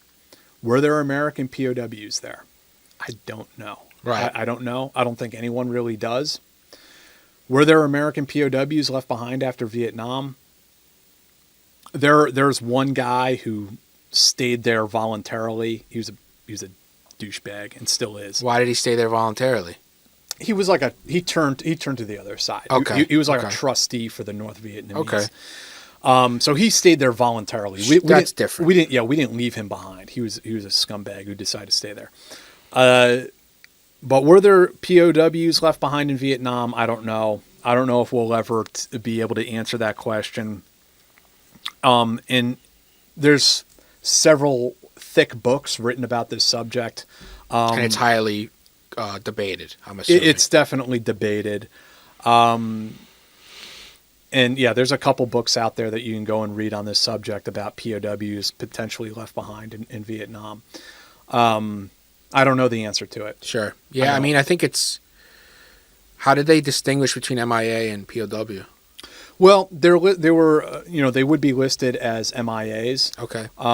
But if we got wind that they were still alive, got it. then Okay. they would be POWs. So they never even sent like a fucking couple guys to see if they can get eyes on, even just to get info? From what I've read and what I've researched, it never got that far. So I would think like send a couple guys in there. Just I'm not saying don't fucking raid it. Yeah, see if it's legit or not. Yeah, it sounds like the whole thing got canked after this. And of course, Colonel Burris would be the person to talk to about this. Unfortunately, he doesn't care for me very much. Oh, what'd you do? Oddly enough, I wrote a positive review of his novel. He wrote a novel in the 90s, and I wrote a review about how great it was. And he blew up on me. Because you said it was a good novel? Well, because I kind of decoded it, and I understood he was writing about real things. Oh, okay. Including bits of what we're talking about here. That there were real operations and real tidbits of things that were written into that novel, and I kind of wrote like, oh yeah, it's this and that and this and that, and he didn't care. He didn't care for that. Okay. Colonel Burris is not my biggest fan. Yeah, you pissing off Brass is shocking to me, bro. But I will say this, despite all of that, I have a great admiration for Colonel Burris and the service he's done for our country, his service in Vietnam with Mike Force. He wrote a memoir about his time in Mike Force in Vietnam. Highly, highly recommended. It's one of the best memoirs I've read from the war, and I've read a lot of them. Yeah, sure, yeah. Very highly recommended. So, fast forward a few years here, 1983, Operation Urgent Fury. The island of Grenada. You know where that is? Europe? Just outside of in the Mediterranean, right? That's the Gibraltar island. Sorry. No, Grenada is down in the Caribbean. Mm-hmm. So, the problem with Grenada is they were flirting with commies right in our backyard. And that's no bueno. That never goes well. No. It never works out. Never works out. They're inviting Cubans there. Like, this isn't cool, dude. Like, come on. And so they end up holding American medical students hostage down there, too. We decide we're going to invade this little island. And why not, right? Little fucking give it a go. We're going to show them what's up. We're going to give it the old college try. You know what's funny? Because I was reading, when I was a kid. So, we're close in age. So, this is, mid-90s, I want to say. I was, 11, 12. And I start reading about SEAL Team 6 and Navy SEALs and Green Berets and all that shit. And Grenada was literally the only shit was out there. Yeah. Really, besides Desert Storm. But Desert Storm won They didn't really say much about it. I guess like there was time here to like get accounts out. People. Oh, we'll get into it. There wasn't that much special ops happening during Desert Storm. Yeah, right. Exactly. We'll get into that. But it's so interesting how Grenada's like and Panama are the two that I remember reading about first. And there's like one or two iconic pictures from Grenada that were published over and over again. So in Grenada, you have Rangers jump in. Ranger Battalion jumps in. SEAL Team 6 guys. They really do lead the way, huh? Yeah, they're all over the place. 82nd was also there. SEAL Team 6 fast ropes in. Delta Force went to go raid a prison, and they actually got shot out of a prison. Like, it was really bad. Like, they never even landed. Their helicopters got shot up so bad. So we did successfully invade the island. But honestly, it was kind of dicey. I mean, it doesn't. There were a bunch of SEALs who drowned off the coast during infiltration. Yeah, it was a little dicey. But what comes out of Grenada was the Goldwater Nichols Act, specifically the Nunn-Cone Amendment, which specified the creation of SOCOM. So we talked about JSOC before. That's going to kind of coalesce around or co-locate all of these counterterrorism, these days tier 1 elements, if you will, under one command. Now we're realizing it's kind of like go big or go home. We need to have all of special operations kind of under one roof to coordinate things. And so that specified the creation of SOCOM. Again, we're going to bounce a few years later, 1989. Panama in 1989. This is kind of where people often say America got over its Vietnam syndrome. That we kind of put our defeat or our sense of shame. Kind of got over Vietnam, the hangover. Got over it and launched a massive air mobility operation down into Panama to unseat Noriega. There's a lot that goes into that and the planning. It's kind of amazing, actually, how in-depth it was. From a special operations perspective, there are a couple of things I would like to highlight. One of them is lesser known. There's the smallest bit of mention in one book. But I was able to have a drink one time with somebody who served in the aforementioned Intelligence Support Activity, or TFO, and he was telling me about how when the invasion of Panama happened, in the run-up to it, his unit was doing surveillance on like a half dozen different residences where Noriega was known to frequent. The idea being that they were going to just like go in there and snatch him up right before H hour, right before D-Day. What ended up happening was that Noriega was on the road. He was driving from Cologne to Tucumán when D-Day and H hour happened. So it's not like we're talking about like airplanes in the air. This is like a massive military undertaking. You can't just like, hold on a few hours, guys, until Noriega gets to his villa. Like, so that portion kind of got, I don't want to say it got screwed up. They were doing the best they could, but it didn't work out as optimally as they would have hoped. That's another thing now. You put it on the list. Like, oh, fuck, what if the target's not fucking there? Right. What do we do? Do you delay? Do you turn off this entire invasion for that? And so... And, you got to assume, right? Like, we think of it like special ops now as like, you guys were doing raids fucking every night. It's like fucking quick serve. This was like... The amount of planning and prep that went into this, and everyone's puckered up fucking, like, trying not to lose their fucking jobs. Yeah. Like, there's major pressure here to get it right. Of course. And at the as this happens, now the invasion is kicking off, you had Delta Force and Navy SEALs are doing strikes to prevent, well, obviously to find Noriega, ideally, but also to prevent him from fleeing the country. So there were Navy SEALs combat divers who swam up under a vessel that he was known to use, and they attached explosives. Holy shit, bro. On the bow and the stern, went in there subsurface, attached all the explosives. Like, this is Frogman shit. Yeah, legit, yeah. And then as they were swimming away, Noriega's boys, the PDF, the Panamanian Defense Forces, they're throwing hand grenades into the water, like searching for him.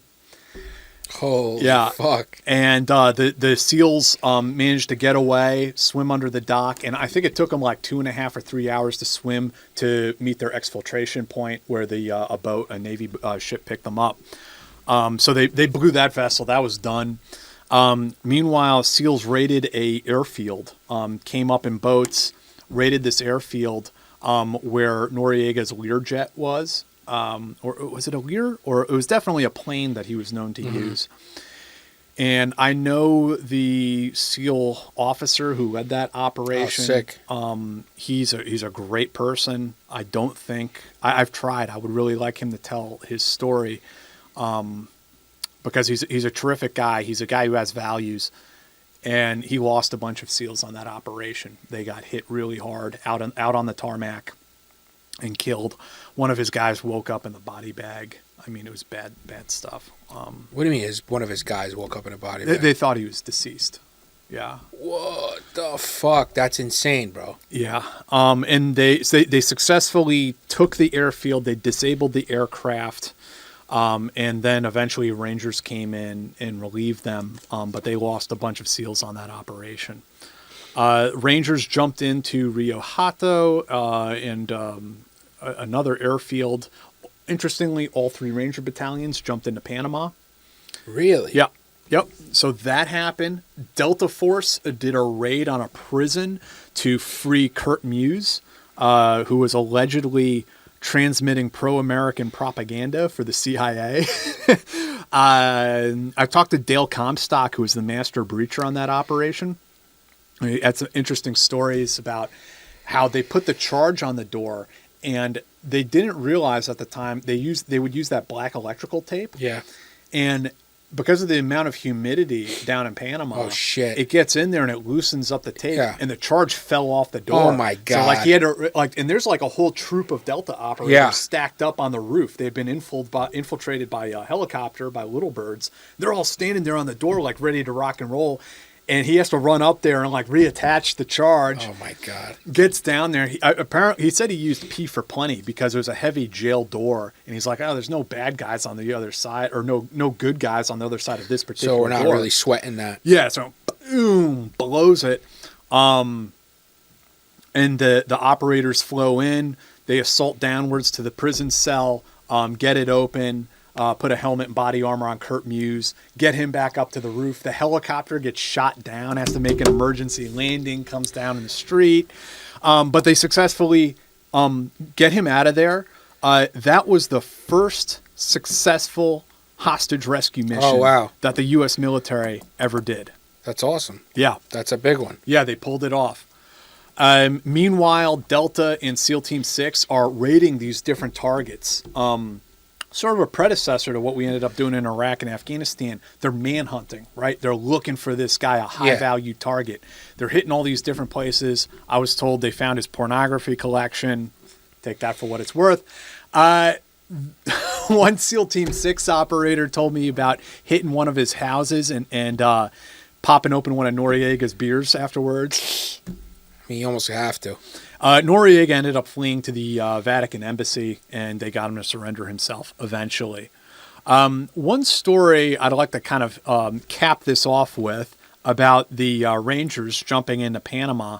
This is a story that has kind of entered into Ranger lore, and I probably wouldn't even be repeating this had I not once talked to the jump master on this particular jump. So the story goes that the Rangers are in the aircraft. They're about to exit the combat jump.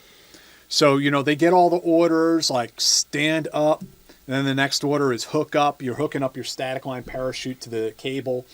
Right around that time, they had a new guy in the platoon or in the company. And he jumps down on the ground and he starts screaming, I quit. But he's jumped before, right? As they're about to do a combat jump. They were like a minute away from jumping. So he's jumped in training. Yeah, for sure. See, like, I'd be the guy who quits at training. I'm scared of heights, dude. I'm out of here. Starts yelling, I quit. The Rangers, the rest of them, hook up their static lines And as they're walking past this guy, they're kicking him, they're stomping him, they're spitting on him. They're cursing this guy out, you motherfucking quitter. I mean, on a combat jump. And they all go out the door, execute this combat jump at like 500 feet. Probably like a reserve parachute's probably useless at that point. Right. But no one died, thank God. They all hit the ground, execute their operation the way they were trained. So, time goes by. Rangers get back to garrison. And as it turns out, that guy who fell down and screamed, I quit, I quit, I quit, was actually screaming, I'm hit, I'm hit, I'm hit. Oh my God. Because some anti-aircraft fire came up through the skin of the C-130 and clipped him. That took a turn. And so they're standing out there in formation, and now all these proud airborne Rangers are wearing their parachute wings with a mustard stain. When you have a combat jump, there's a little gold star on your parachute wings. So they're all standing there, including this guy who never exited the aircraft. Oh, so everyone's he's salty? He's there on crutches because he'd been hit, but he has his combat star on his parachute wings. And the first sergeant, who I was told was a like 5 foot tall Asian American, like calls him up to the front of the formation. It's like, "Did you exit high performance aircraft in combat jump?" And this guy who's an E5 is like, "No, first sergeant, no, I didn't." He says, "Exactly." And he pulls out his knife and just cuts that shit right off his uniform right there in front of everyone. That's fucked up, kind of, I guess. I don't know. He got hit, though. It wasn't like he quit. He didn't go out the door. He didn't combat jump. There's technically right. You're right. He was just on the plane. But that story, I think it's a little amusing in retrospect, but it also encapsulates just like how highly motivated, how hard charging Ranger Battalion guys are. And I'm biased, of course. Right. I served there at one point. Not that I did anything that really matters, but I have an affinity for those guys. And as you can see, I started off this whole thing talking about Rangers in the Revolutionary War. Yeah, no, I got it. As far as I'm concerned, Rangers are basically the moral center of the United States military, if not our country as a whole. Listen, man, I don't think Rangers get enough credit. And it's not because you're sitting here, you were a Ranger. Because they do a fuck ton of shit. Yeah. Like, they do almost everything. And a lot of it flies under the radar. Yeah. A lot of them like it that way.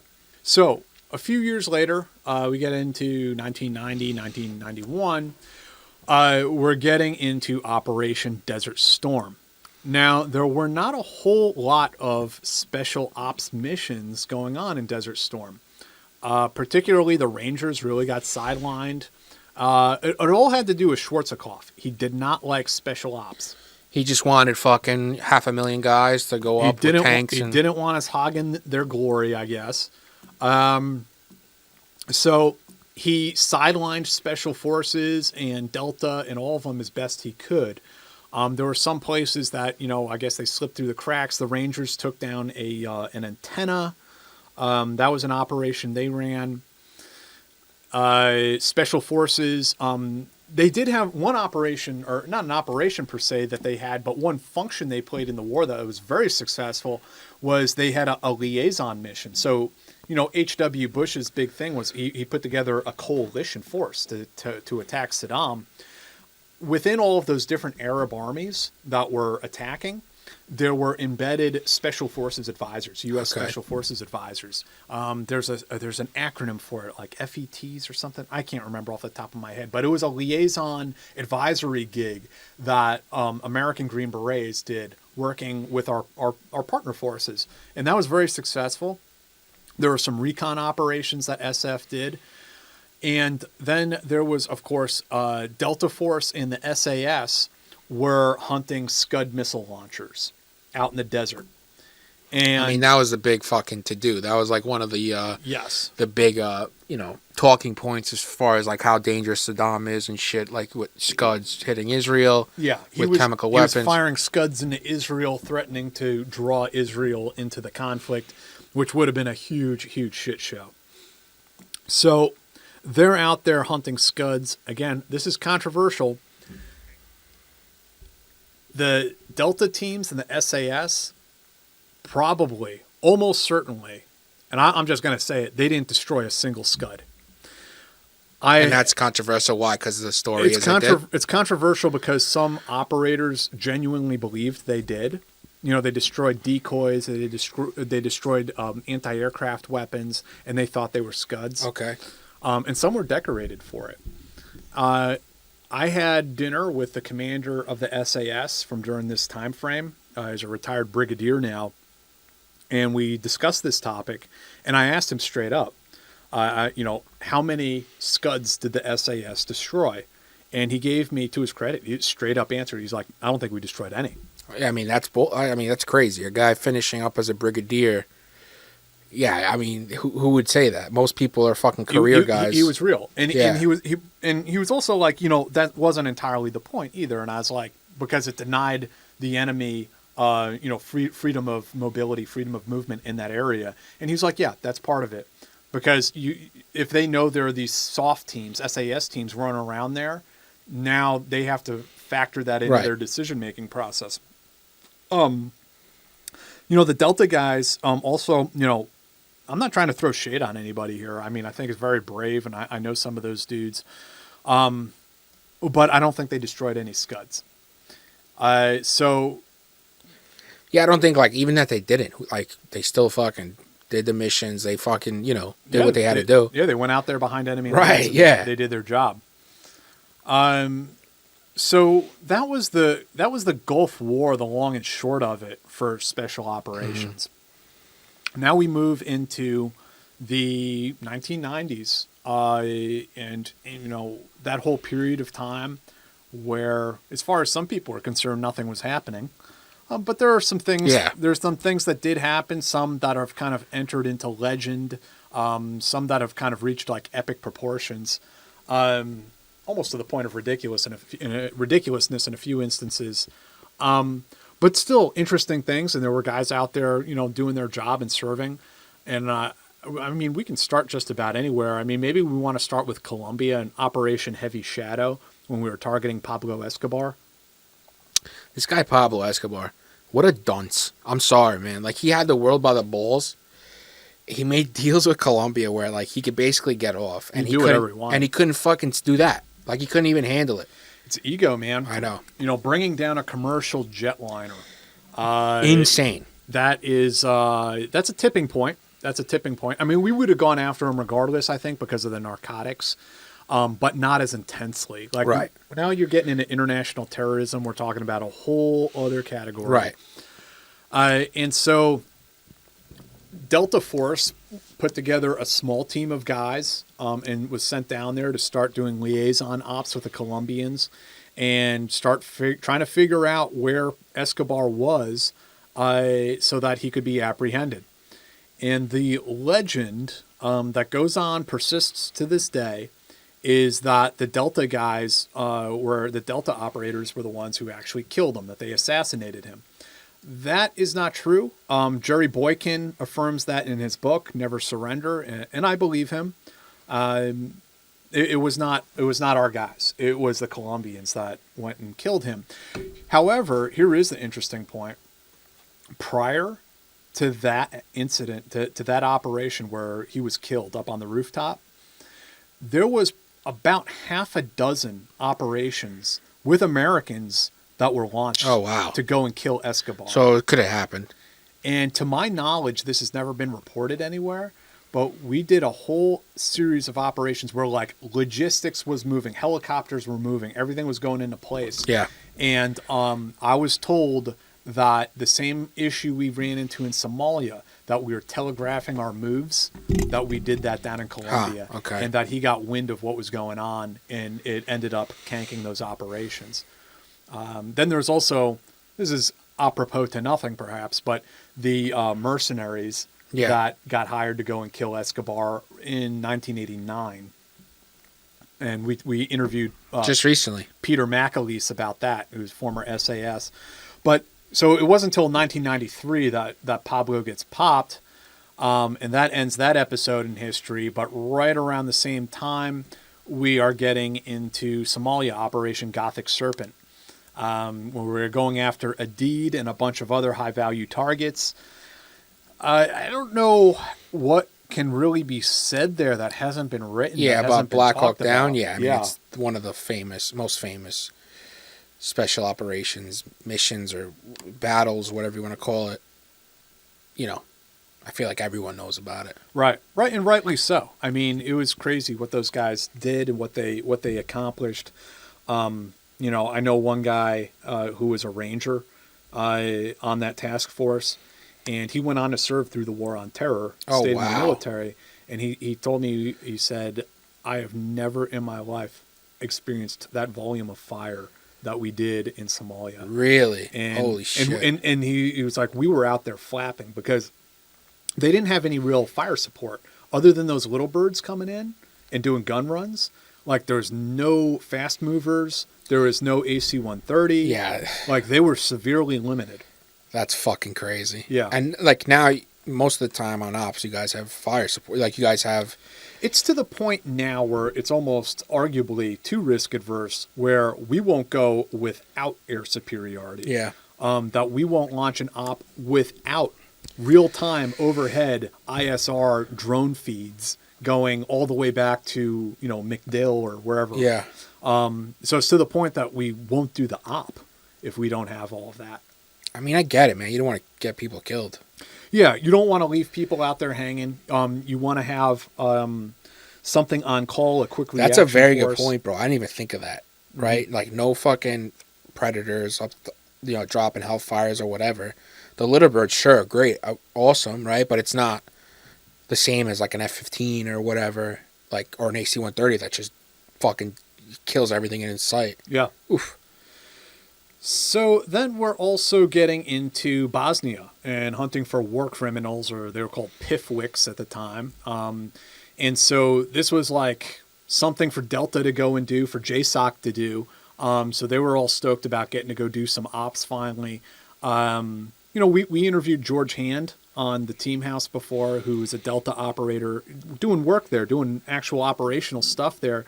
He'd be, you know, wearing civilian clothes, driving around doing reconnaissance. And he was talking about how there is a element within Delta, which is commonly referred to as the funny platoon, but they are female soldiers who serve as, like Katie McBriar did in Blue Light, serving in a intelligence gathering capacity. And as George was telling us, it was also to help break up the pattern, the outline of like some muscle-bound 30-something-year-old dudes. Yeah.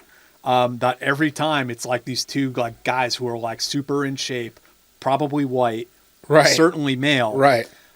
So by having just happen to be in this fucking war-torn country, and if they open their mouths, they have an American accent. Yeah. So at least in this way, they can be husband and wife or something like this. Cover makes sense. They could be their girlfriend, you know, whoever. So George was around doing recce work like that. RRD, which we haven't talked about here, the Ranger or the Regimental Reconnaissance Detachment, which has also been around since about 1983 to do reconnaissance for the Ranger Regiment, doing recon on airfields, because one of their primary responsibilities for the Ranger Regiment is airfield seizures. But RRD would also get more specialized tasks as time went on, and they did some work with Delta in Bosnia. And the operators were kind of holed up in these like clamshell bunkers. They were hangars, really. And they were just essentially trapped in there, just waiting for a mission. And they did go and get to bowl up some war criminals, and who were sent to The Hague. At the same time, some of the other things we have going on is you had Delta operators who were embedded in the UN's Weapons of Mass Destruction program, their weapons inspector program. So you had guys who were undercover in this UN program to go and facilitate these weapons inspections. It's interesting. Why is it Delta, like not a CIA thing? Because Delta has specialized tasks and skills. Like when it comes to the tactical stuff, those guys are going to be better at it than the CIA. Yeah, so I guess like they need to know the ins and outs of like, the more specific, nuanced info. So I'll give you a few examples of things that a soldier could do that the CIA couldn't do necessarily. The CIA can do some of these things, but arguably not as well. You would have Delta operators who were very good at what we now call sensitive site exploitation, or SSE. So they a very fast, very methodical way of searching rooms and searching entire buildings, which was critical for doing weapons inspections, because they're going to go and hit like the Iraqi Ministry of Defense, the Iraqi, Department of the Post Office, or whatever it is, looking for signs and traces of WMDs. So you need to have a very quick, very thorough, methodical way of searching, and the JSOC guys had developed that. Also, you need some guys who are good with lockpicks. As you come across doors that are locked, there were operators who and quick. They could pop a lock in because I could see seconds. a fucking inspection. They're trying to move your ass along quick. Yes, and on paper the Iraqis are like, hey, come look at anything. We're an open book. But in reality, when you get there, they're trying to stymie you and slow you down as much as possible. Understandable, sure. That's what I used to do when I had restaurants with the health inspector. I tried to just fucking distract as much as I could. And then also having soldiers there, having operators there, they are, of course, equipped to do reconnaissance in case they ever have to go and hit these facilities at some time in the future. No, that makes sense. And another thing that not too many people are aware of is that they had to contend with what happens if Saddam takes the UN weapons inspectors hostage, including the Americans. So there were Delta elements close by. Right.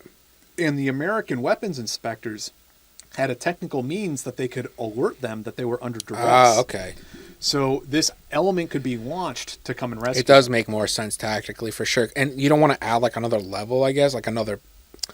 Why make it even more? Why make it even more complicated by a CIA doing this, like a CIA element doing this, rather than Delta doing it, where. The CIA has paramilitary elements, and yeah, but they're not going into hostage rescue or blow up a place. That they would not get called on. Yeah, no, so it makes sense. But they do have guys who are there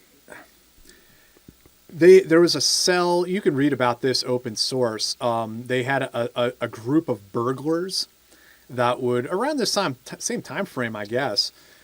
Who would go and break into embassies. Oh, wow. And steal nuclear codes out of safes. Holy shit. Yeah. And so these guys were like B&E specialists.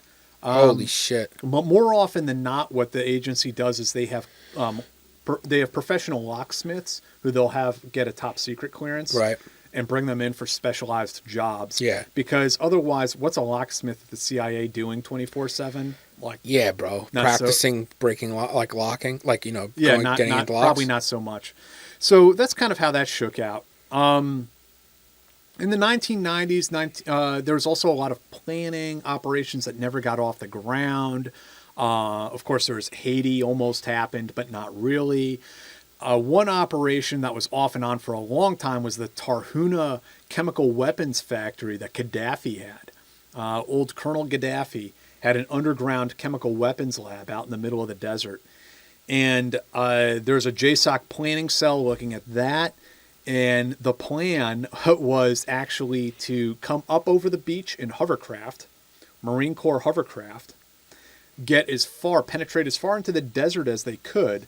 Then they would drop ramp, drive like military vehicles off of the hovercraft, drive further into the desert, set up their security perimeter, and they would be dragging with them on a trailer or whatever a industrial drill like you use for mining. Yeah, like a boring kind of. Right.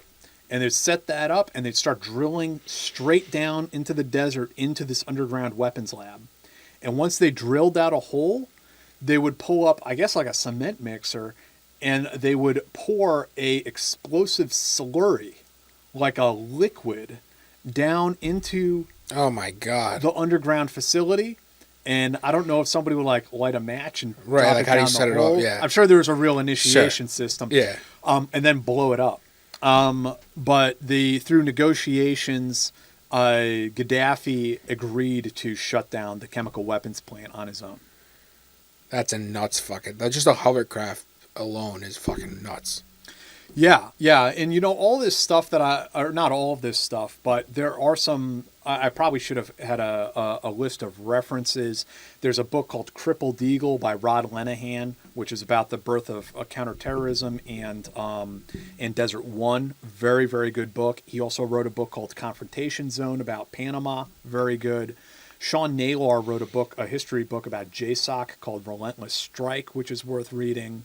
And to pat myself on the back, at my website, Jack Murphy RGR, or I'm sorry, it's jackmurphywrites.com is my website. And if you go there, you can download for free a PDF of an article I wrote all about blue light. Okay. And it talks about the creation of blue light and Delta Force and the interplay between the two. Yeah. In blue light, did they like a bunch of blue light guys go over to Delta at some point? About 4 of them. 4. Ended up over there. One of them, some of the, I don't say this to, I hate to even bring this up, but one of them was Marshall Brown, who turned out to be a serial rapist, and he's still in prison. I wrote to him in prison a couple times, and he never replied. Really? Marshall was the Delta squadron he was in was going all around the country doing training. Uh-huh. And during that time, Marshall was breaking into women's houses. Oh, Jesus Christ. And it eventually came out. There is a Delta operator I spoke to while he was away, had someone wearing a ski mask try to break into his house and rape his daughter. So this, and oh my God. He believes it was Marshall Brown who knew that the teammate was on TDY. And so that he waited until his fellow operator was on TDY to go and try to rape his daughter. Can't prove that, but a lot of the rapes were proved. I talked to his squadron commander who was on TDY with them, going training all around the country. So a tough guy. The only time I ever heard fear in this dude's voice was when he talked about Marshall Brown and God knows what this guy did while we were all over the country. Right. Yeah. Oof, that's fucked. Yeah, that's one of the black marks on our history. One of the takeaways from that, I think, is my understanding was that when he went through assessment and selection, the unit psychologist gave him the thumbs down. Really? Said no. And that Charlie Beckwith overrode the psychologist and said, no, we want this guy. Why? Is it because it's so hard, like the attrition rate's so fucking high? May have been because of his experience, or just a good old boy network.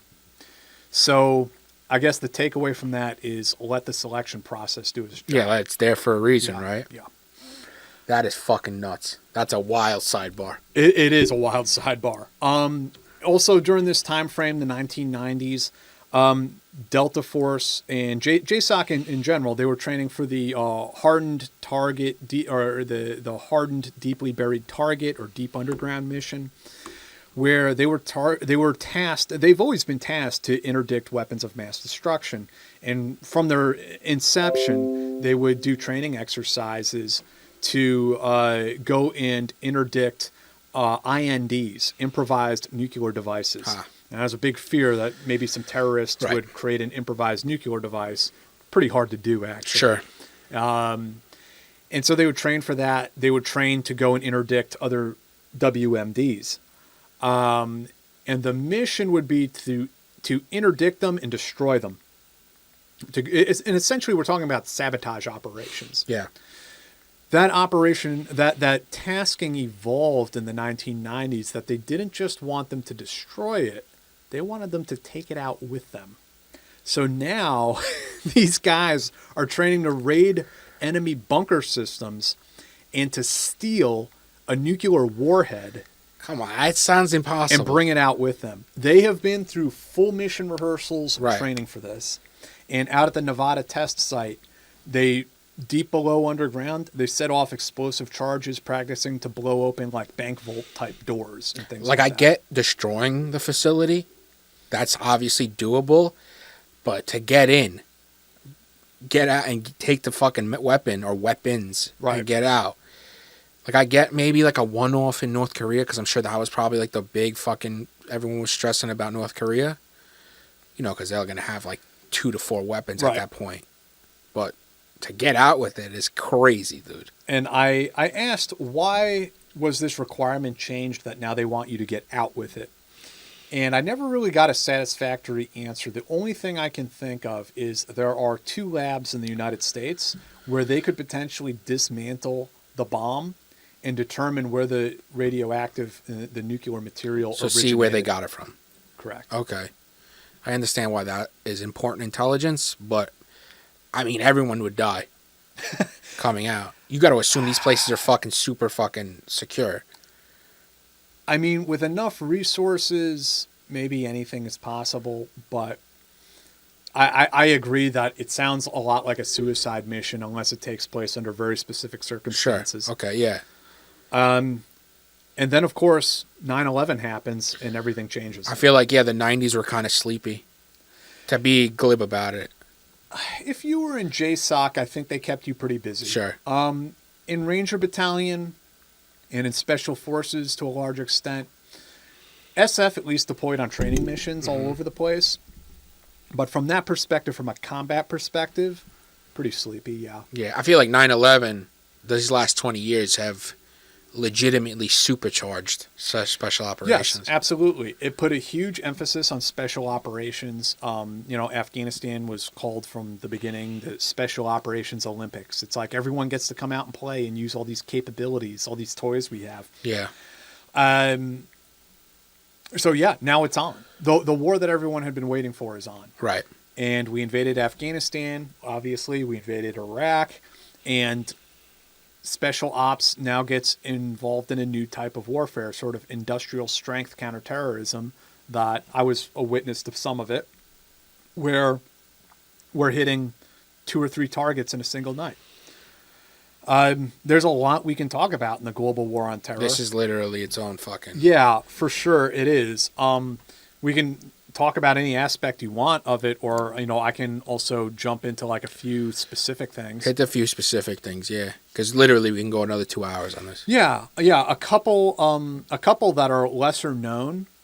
There are many, but just one I can think of is Delta did a freefall jump in Afghanistan, jumped from 18,000 feet and set up a hide site, and they were doing surveillance on a highway system. Wow. Watching to see where traffic was coming and going from. So there are some freefall jumps out there that have never been publicized, that aren't in any of the literature. Another one that we could get into, so early war on terror, as you might recall, we were trying to set up a sort of platform for cooperation with the Russians. There's going to be some intelligence sharing. CIA people I talked to said nothing came out of that. It was all bullshit. But there were some efforts made, early efforts being made. And one thing that I don't know if it's ever been publicized before is that there were some operators that went and did a liaison job in Russia with the Russians. And they were in Chechnya and Dagestan looking to track down and interdict fissile material. Wow. Yeah. That's a crazy story that like not many people, you told me about it like before. And even me, I was like, what the fuck? I never heard of it. Yeah. Well, interestingly also, 10th Special Forces Group did a joint mission with Spetsnaz in Bosnia during the 1990s. Yeah, that's fucking wild. Where they were part of like a peacekeeping mission together, yeah. And they were on the same fob. And almost by happenstance, like they found out where the leaders of, a bandit gang were. And they just rolled out on gun trucks together, Spetsnaz and Green Berets. That's interesting. And they went out there and did a joint op together. So that was in the year 2000, I believe. So now early into the war on terror, there were some... So whatever happened with that mission? I don't know. Nothing? It probably just went away. Yeah. As that intelligence sharing kind of dissipated and became clear nothing was going to happen. Right. That's my suspicion. That's insane. That like first off, like, are there real credible threats like fissile material getting fucking bought and sold? Yes, there is. Yeah, for sure. And it's mostly a lot of the assumptions we have about it is that it's terrorist organizations or that it's disaffected ex-KGB guys or the Russian mafia. It's really like farmers and stuff, like peasants, poor people who are trying to make money. Yeah. and who have access to this shit, I guess. And grab whatever they can. Yeah. Well, I mean, I'm sure I hope it was a big concern in like the late 80s, early 90s when the Soviet Union broke apart. Yeah, jeez. To be able to try and at least get them under control a little bit. So, yeah, I mean, as we said, the war on terror, we could go on and on about. Then there's everything that happened with ISIS.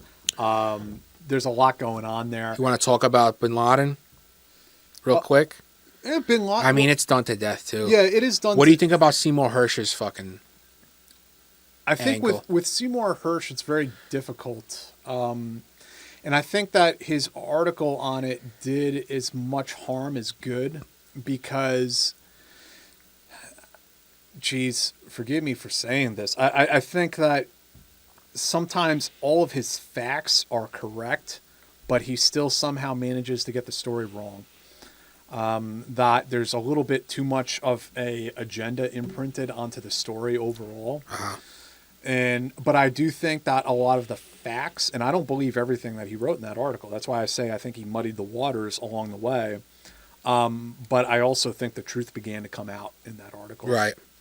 Yeah, I mean, I only gave it credence because, he's Seymour Hersh, right? He's like a legendary reporter. And it was just like when it first happened, some of the info got a little muddled, right? And then they clarified the next day, and then they clarified again.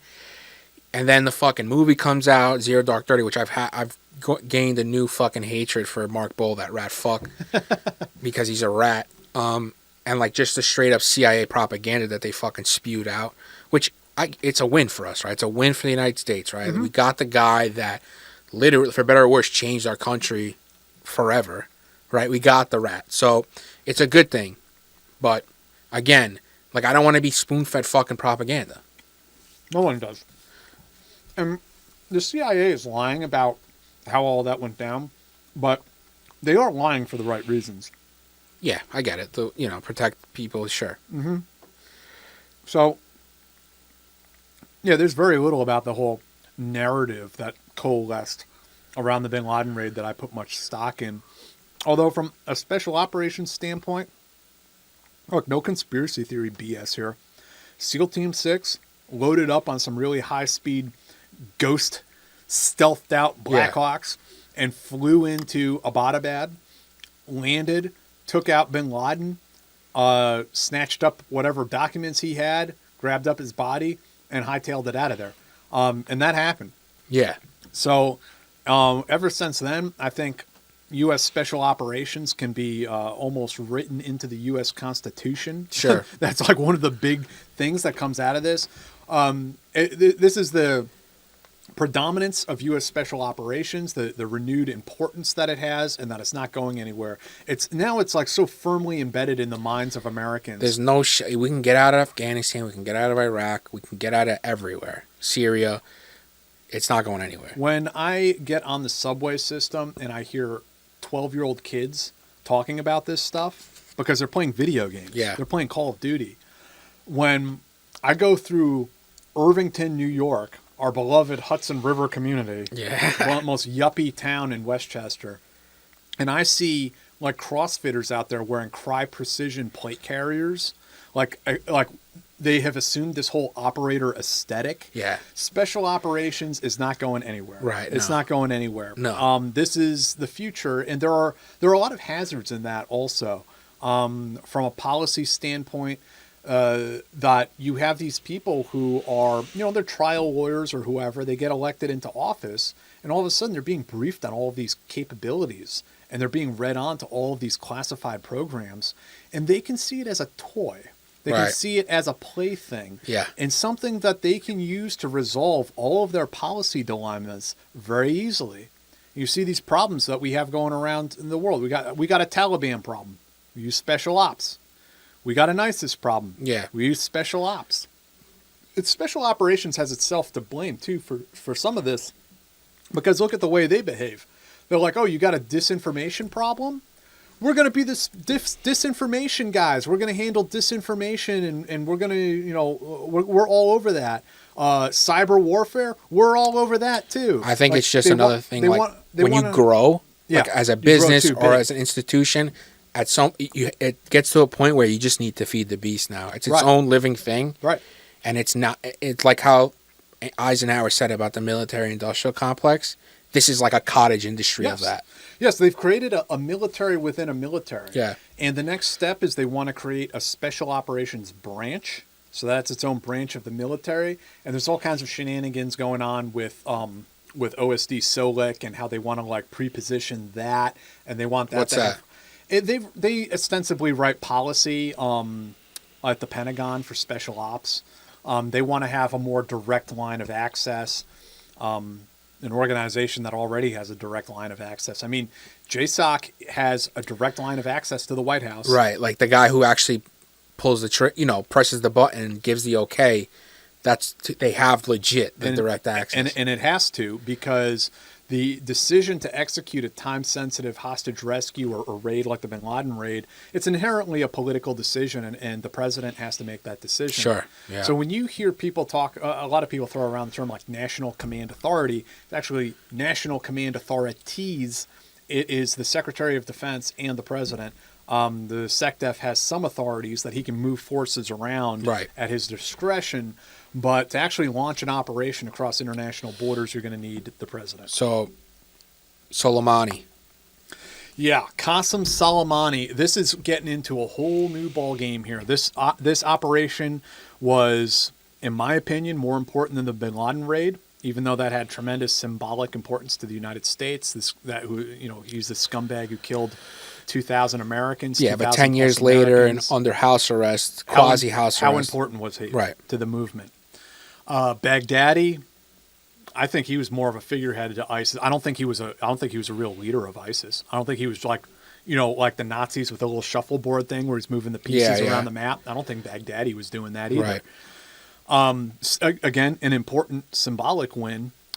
Qasem Soleimani is something different, very different. Yeah, it's very brazen. I gotta be honest. Listen. Strategically, we're better off with him gone, right? Because he was like a pro's pro in terms of like guerrilla. He ran shit for Iran's Quds Force. Correct. Soleimani was a uniformed general in the IRGC, the Iranian Republican Guard, specifically at Quds Force, their version of special forces that handles proxy warfare, and is active globally. They are all over the world. Not just regional in the Middle East. They do assassinations globally. Not in the United States that we know of. But I'm telling you, they whack people globally because they don't give a fuck. Right. They don't give a fuck. These guys run proxy forces in Yemen. They ran proxy forces all over Iraq, killed American soldiers, enabled terrorists in Iraq. They run proxy forces in Syria, in Lebanon. They are everywhere. And this gets into the whole geostrategic picture. But a lot of the stuff we do in Syria and in Iraq these days, it's not really about Syria. It's about Iran. Yeah. We're there trying to break up Iran's monopoly on the region. And there's a reason why they have a monopoly on the region. Let's be honest. It's because of the Iraq War. Partly, yes. But that's got to be that's a huge... They've been at this for a long time also, and they're very good at what they do. Since the Iraq War, has it grown? Yes, I think it has. Okay. As a friend of mine, an intel guy who studied Soleimani very carefully, he pointed out to me that Soleimani is very interesting in the sense that it was like he took the framework that we built for the OSS back in World War II, the Office of Strategic Services. Like, he took that concept of building commercial covers. The Iranians call them bayans. Building up commercial covers and using them as a prop to wage global intelligence and paramilitary operations. Whereas America has kind of like seesawed and took this wishy-washy approach. The Iranians are obviously, they're not accountable to a Congress, to an electorate, or any of that. Right. They can go and do what the fuck they want, and they have. So Soleimani has been a thorn in our side for quite a while, but we never targeted him for a variety of reasons. One of the big ones being we fear the retaliation, and also that he is a general in the Iranian army. Yeah, he's not a part of he was not a terrorist like Bin Laden was. Some of the actions he participated in arguably were terrorism. Absolutely, yeah. And but he's not a cave dweller. And under the Trump administration, we did designate the IRGC as a foreign terrorist organization. Well, yeah, because we did that so we can kill this guy. Partly, yeah. Right, yeah. We got to cross our legal T's. It allows us to target the entire infrastructure in a variety of different ways legally that we wouldn't been able to do before. So, and again, I think taking him off the board is probably, the blowback is probably going to be felt for like the next generation. But I think short term and like medium term, it's probably better, net positive. Short term, I think it's better. It definitely clips the wings of them and hampers their operations. Long term, there's a retaliation coming, and they don't care if they have to wait 20 years. Yeah, and it wasn't just like they shot some rockets at a fucking base right after. They did. They shot some rockets at some bases in Afghanistan. They fired those ballistic missiles at us that didn't kill anyone. Mm-hmm. That was their retaliation.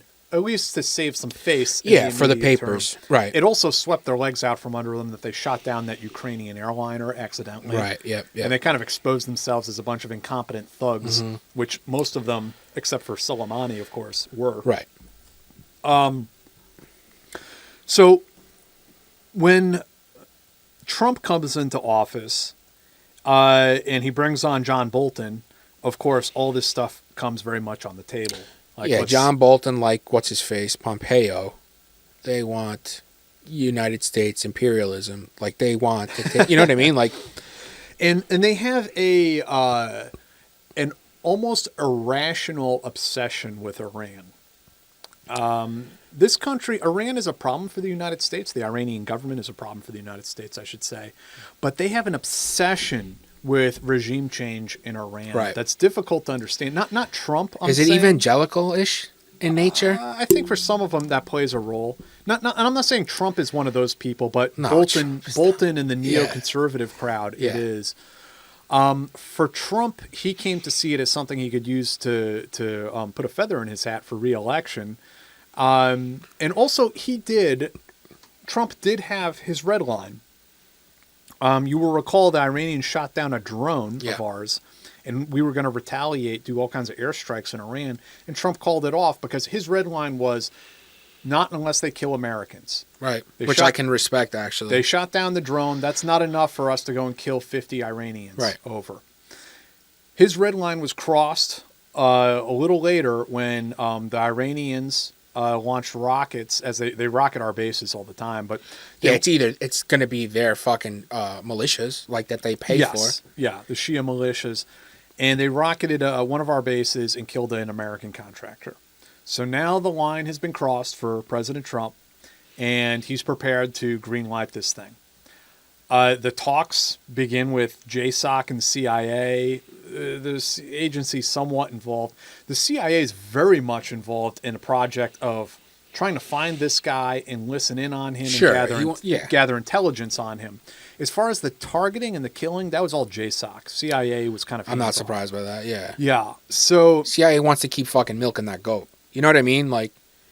Well, it's interesting because they wanted to keep their hands clean of it, but then after the fact, they definitely want to act like, oh yeah, we were all about this. Sure, I get that too. After you have a successful mission. Listen, you have a successful mission, you see what the news cycle's doing, and you're like, no, yeah, we were totally in on that. Yeah. You know what I mean?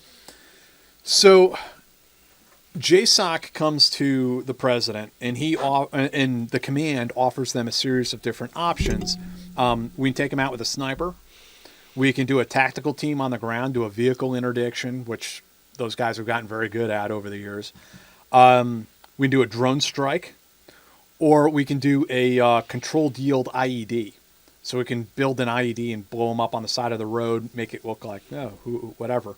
So the other options are kind of deniable. Like the IED specific. IED, come on, guys. That's the way to go. Now, it's one of these things where it's like plausible deniability, right? The Iranians aren't dumb by any means. They're going to know what happened, but they haven't been publicly shamed. And if you slap them... It's not an international incident like it was. Yeah, if you slap them in the face publicly, now they have to respond to that. Right. If it's done covertly or with plausible deniability, now they have some wiggle room. They don't have to come and like blow up one of your federal buildings necessarily.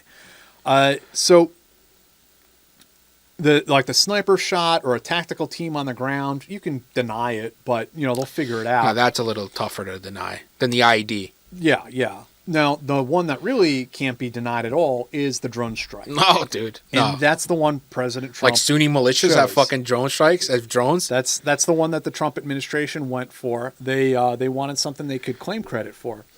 Now comes the whole project of trying to figure out where Soleimani is. It's that whole find, fix, finish, right? We got to find him and fix him in place so we can finish him.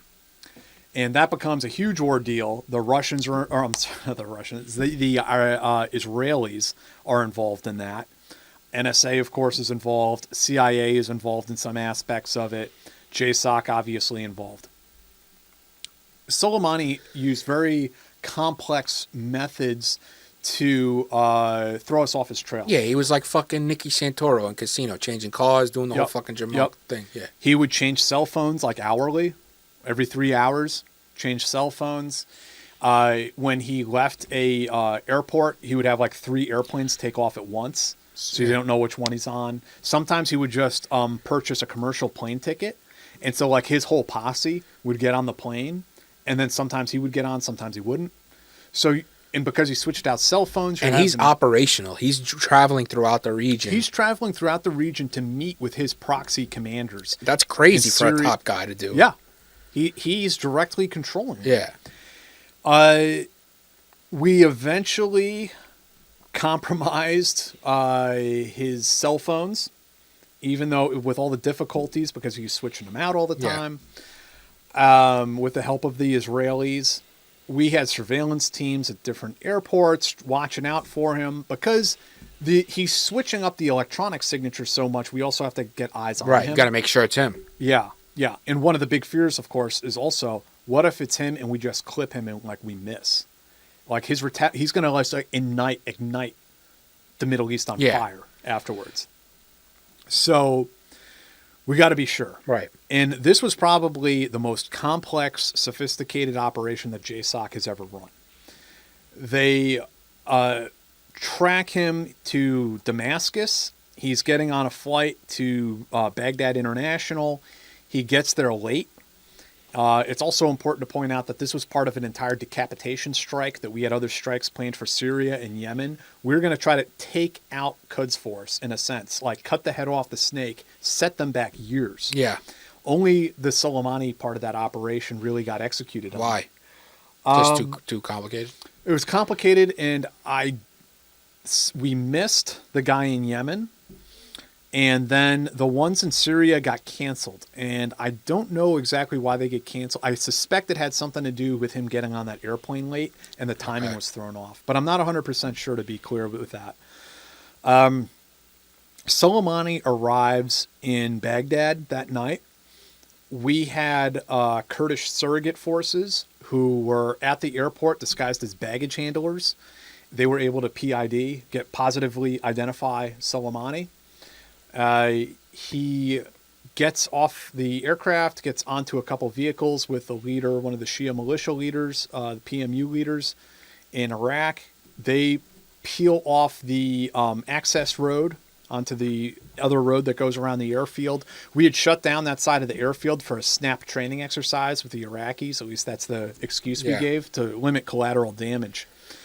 As Soleimani drives out, we had Delta teams situated in vehicles. They were like disguised as like maintenance workers and stuff like that, kind of triangulating on Soleimani as he's driving out in this 2-vehicle convoy.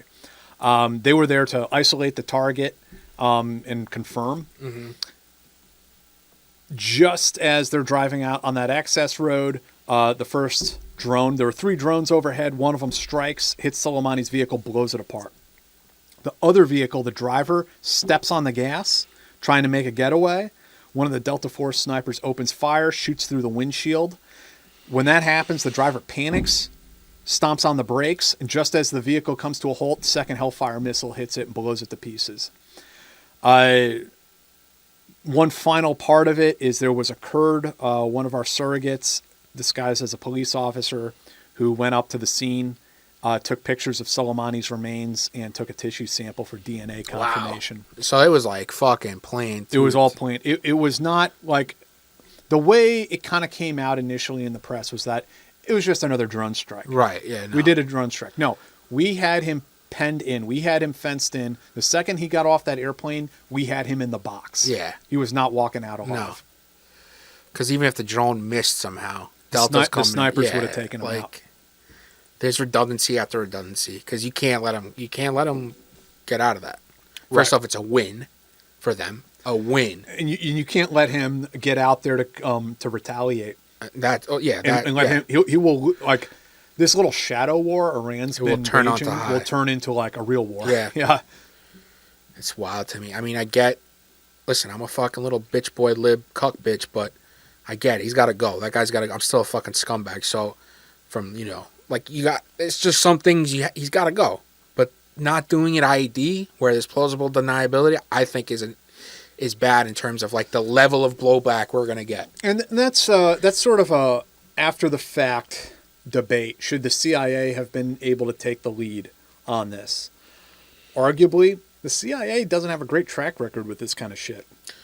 I don't even think CIA should. Like, Delta can't pull that off? Let JSOC do it and bless off on it as a Title 50 covert op, like they did with the Bin Laden raid. It could be done, yeah.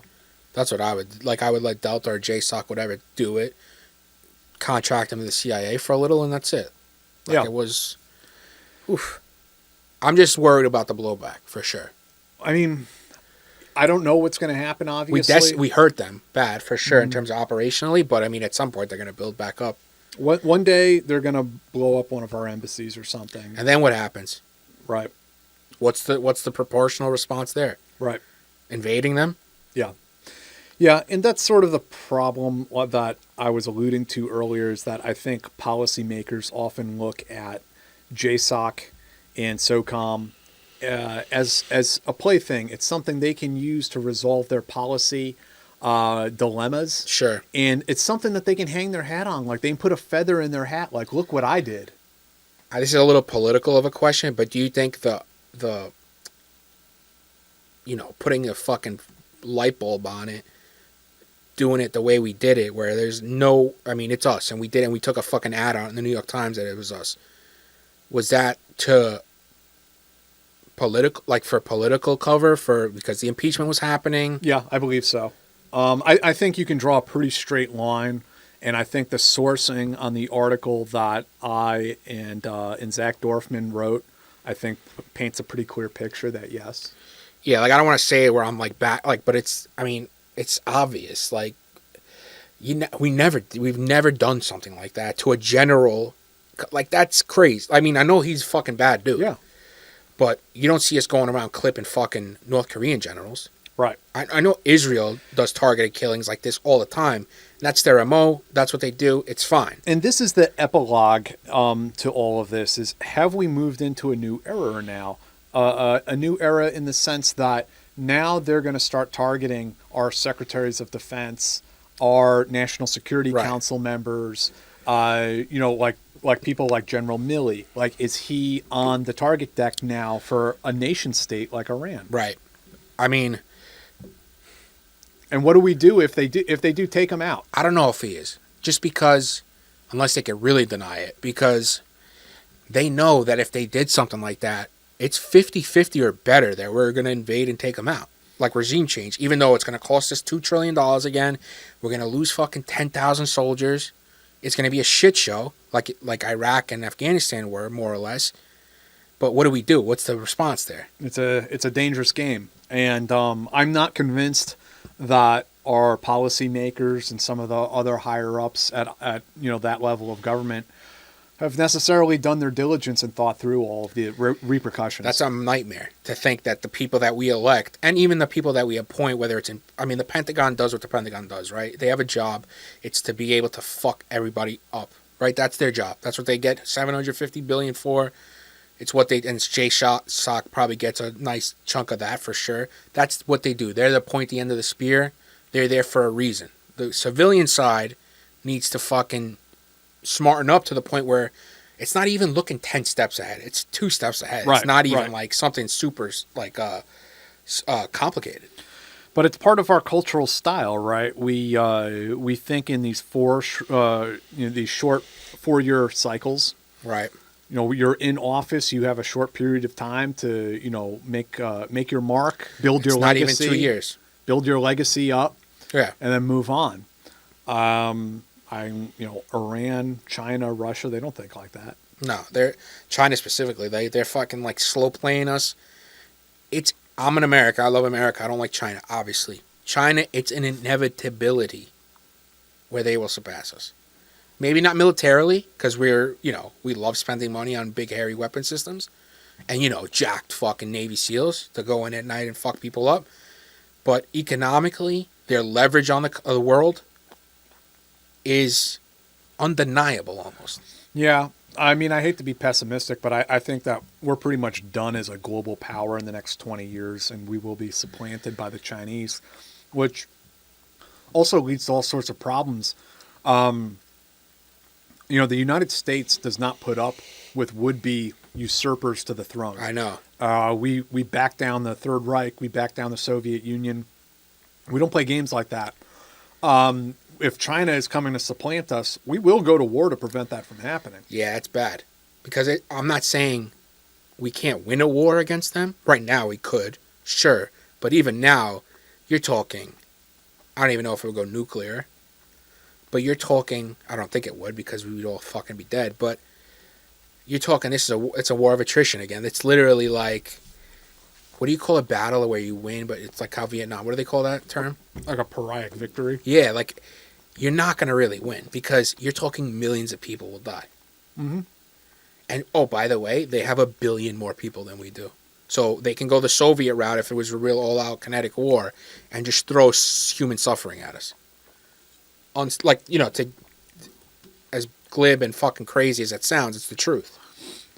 I mean, there's definitely a lot of theories and papers, and I've read some of them on how it would go down. It would probably be all over within a month. And nuclear? I don't know that it would go. It would probably only go nuclear if you had American troops on Chinese soil or vice versa. It's probably the only way it would actually go nuclear. So it would happen in a month. What would happen? We'd be blazing away in the Pacific, in the South China Sea, fighting over Taiwan, maybe fighting in the Philippines or wherever else. And then what? I mean, Navy-wise, we'd beat them right now. Somebody would come up on top. They'd be the new big dog. We would either push China back another 100 years, or China would become the new global power. Right. They would be like, all the things we were talking about earlier about the Vietnam syndrome. They would put us right back in that spot. Yeah. Yeah, and it's not. You're not talking a small country. You're talking a legit superpower. They are. I mean, there's nothing you could do about it. They have the industrial leverage, the manufacturing leverage. If shit hit the fan and they needed 100,000 planes like we did in World War II, they'd have it in a month. And this is the future of special operations. Is contending with the buzzword nowadays is near peer and peer adversaries, right? So we're looking at Russia and China all over again, literally dusting off planes that were right out of the Cold War. We're talking about like stay behind networks in Latvia and things like this.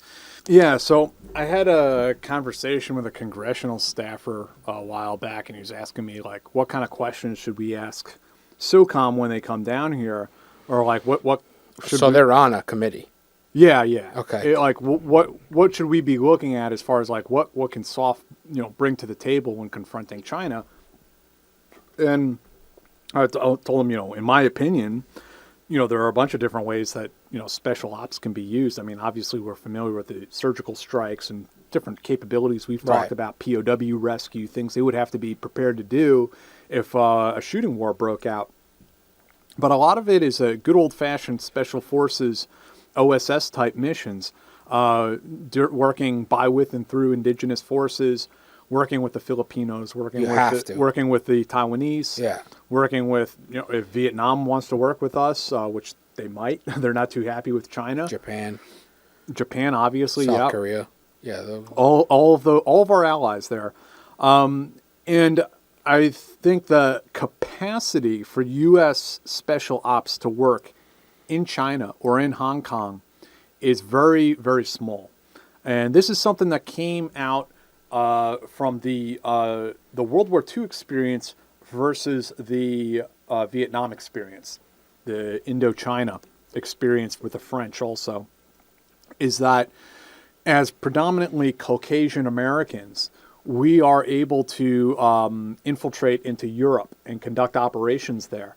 But when we try to replicate that sort of template of the Jedburgh teams in Asian countries, it doesn't work out very well. We tried, and the French tried in Vietnam. It just doesn't hash out. It doesn't work out so well. And our assets all get killed, and we just don't detrimental to the war effort. We don't have the depth of understanding of Asian cultures that we do of European cultures.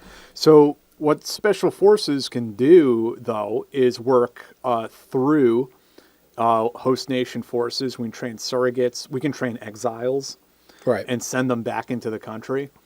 And I mean, I think that we should look at training not just soldiers. Like, we don't need to make like rangers per se, but we need to train like sabotage teams that are going to go behind enemy lines and like physically by hand plant plastic explosives at strategic level targets.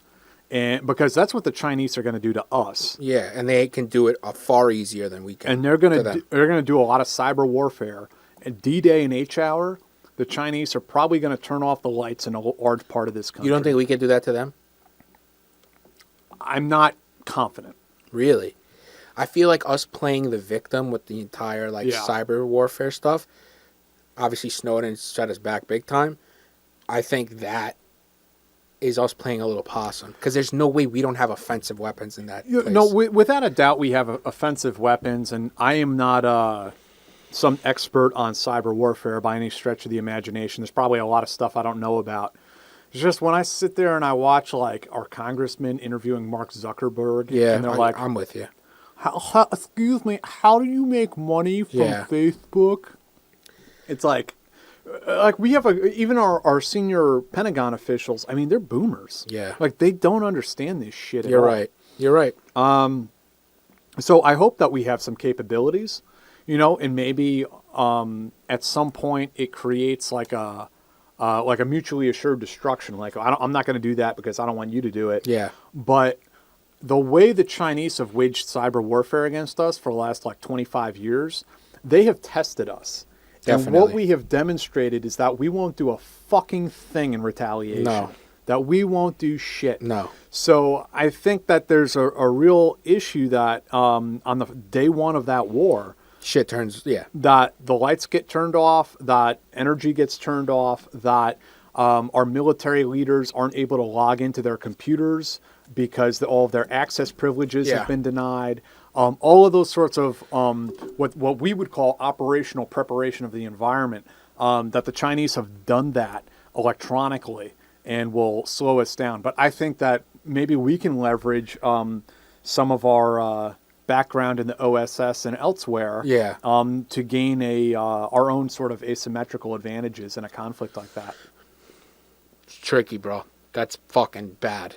Yeah, and hopefully there are people way, way smarter than I am thinking about these things. Yeah. Yeah, because I feel like we need that. Like, we need to, if that needs to be a priority. Spending $750 billion a year, let's throw 50 on that. You know what I mean? Let's fucking get some nerds in a room and get them going. I mean, I've had conversations with people about this topic, and my understanding, I mean, things may have changed, in the last couple years, but...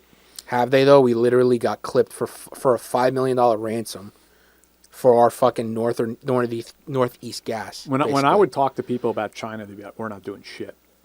Like crazy. All of these things I'm talking, like preparation of the environment. Yeah, we haven't done anything. We haven't even started. And they've been doing it for 50 fucking years, since stealing IP, stealing every kind of patents or whatever. That's good. We're good. So. Long story short, SOF is not going anywhere. Special Ops is going to be around. Policymakers are going to continue to lean on them to do all kinds of challenging jobs. And in a future conflict, be that with terrorist organizations that may continue to be state-sponsored, as they have been in the past in many instances, or with so-called near-peer adversaries Special Ops is going to have its hands full. For sure. Yeah, they're definitely not going to be sitting on their fucking hands. They're going to be busy. Yeah. Yeah, and they're also dealing with, as it's come out in the press quite a bit in the last couple of years, their own cultural issues from fighting wars for 20 years, you know, and the wear and tear that puts on the units and the men, the actual soldiers. And we're now dealing with the, we're going into the conclusion of Afghanistan. That war is ending. There's a lot of painful questions that, we're all going to have to ask ourselves, take a step back and look at what are I think the real lessons from all of these conflicts are, what are the limits of American power? And it's not to say that we should become pacifists or isolationists, but let's choose battlegrounds where we can win. We should be more strategic. As opposed to just fighting, slinging mud at everything. Right. Some people have called it playing whack-a-mole. Or we're just running around shooting terrorists, hoping. It's in hopes that one day a political solution presents itself. That's nuts. And it's also not working very well. I mean, I don't understand how anybody could think it would fucking work, to be completely honest with you. People who like to stay employed. Yeah, I guess so, man. And to want to prove their fucking theses, like Petraeus. Petraeus a fucking rat. Him too. Fuck him. Sorry, guys. Man, it's going to be a shit show for the foreseeable future. Ugh. All right, well, don't forget to check out the Team House, guys. Yeah. Jack and Dave. We interview people out of the special operations and intelligence community every week. It's right in that wheelhouse. Of course, you could follow Jack McMurph, right, on Instagram, which is extremely active on, and he loves it. Twitter, what is it? Jack Murphy RGR. And that's it. That's Dirtbag History. Go check out my book, Murphy's Law. I'll leave a description in the plug that. right down there. Yeah, and I'll give you some links to like other books on these subjects people can. Cool. I think this was awesome. I think this was fucking thorough as fuck. Pretty good. Pretty thorough for Even though it's literally every topic we can probably go fucking 2-3 hours. Yeah, no, easily. All right, that's Dirtbag History. Thanks again, Jack. God bless you. Thanks for having me, man. Bye-bye. Can't deny this gravity. Your dinner parties, the smoking graves, smacking lips over souls in trade. Shout water for the thirsty to drown them all. These fucking cookies, bro. They're good. Yeah, no shit, they're good. Skinny fuck.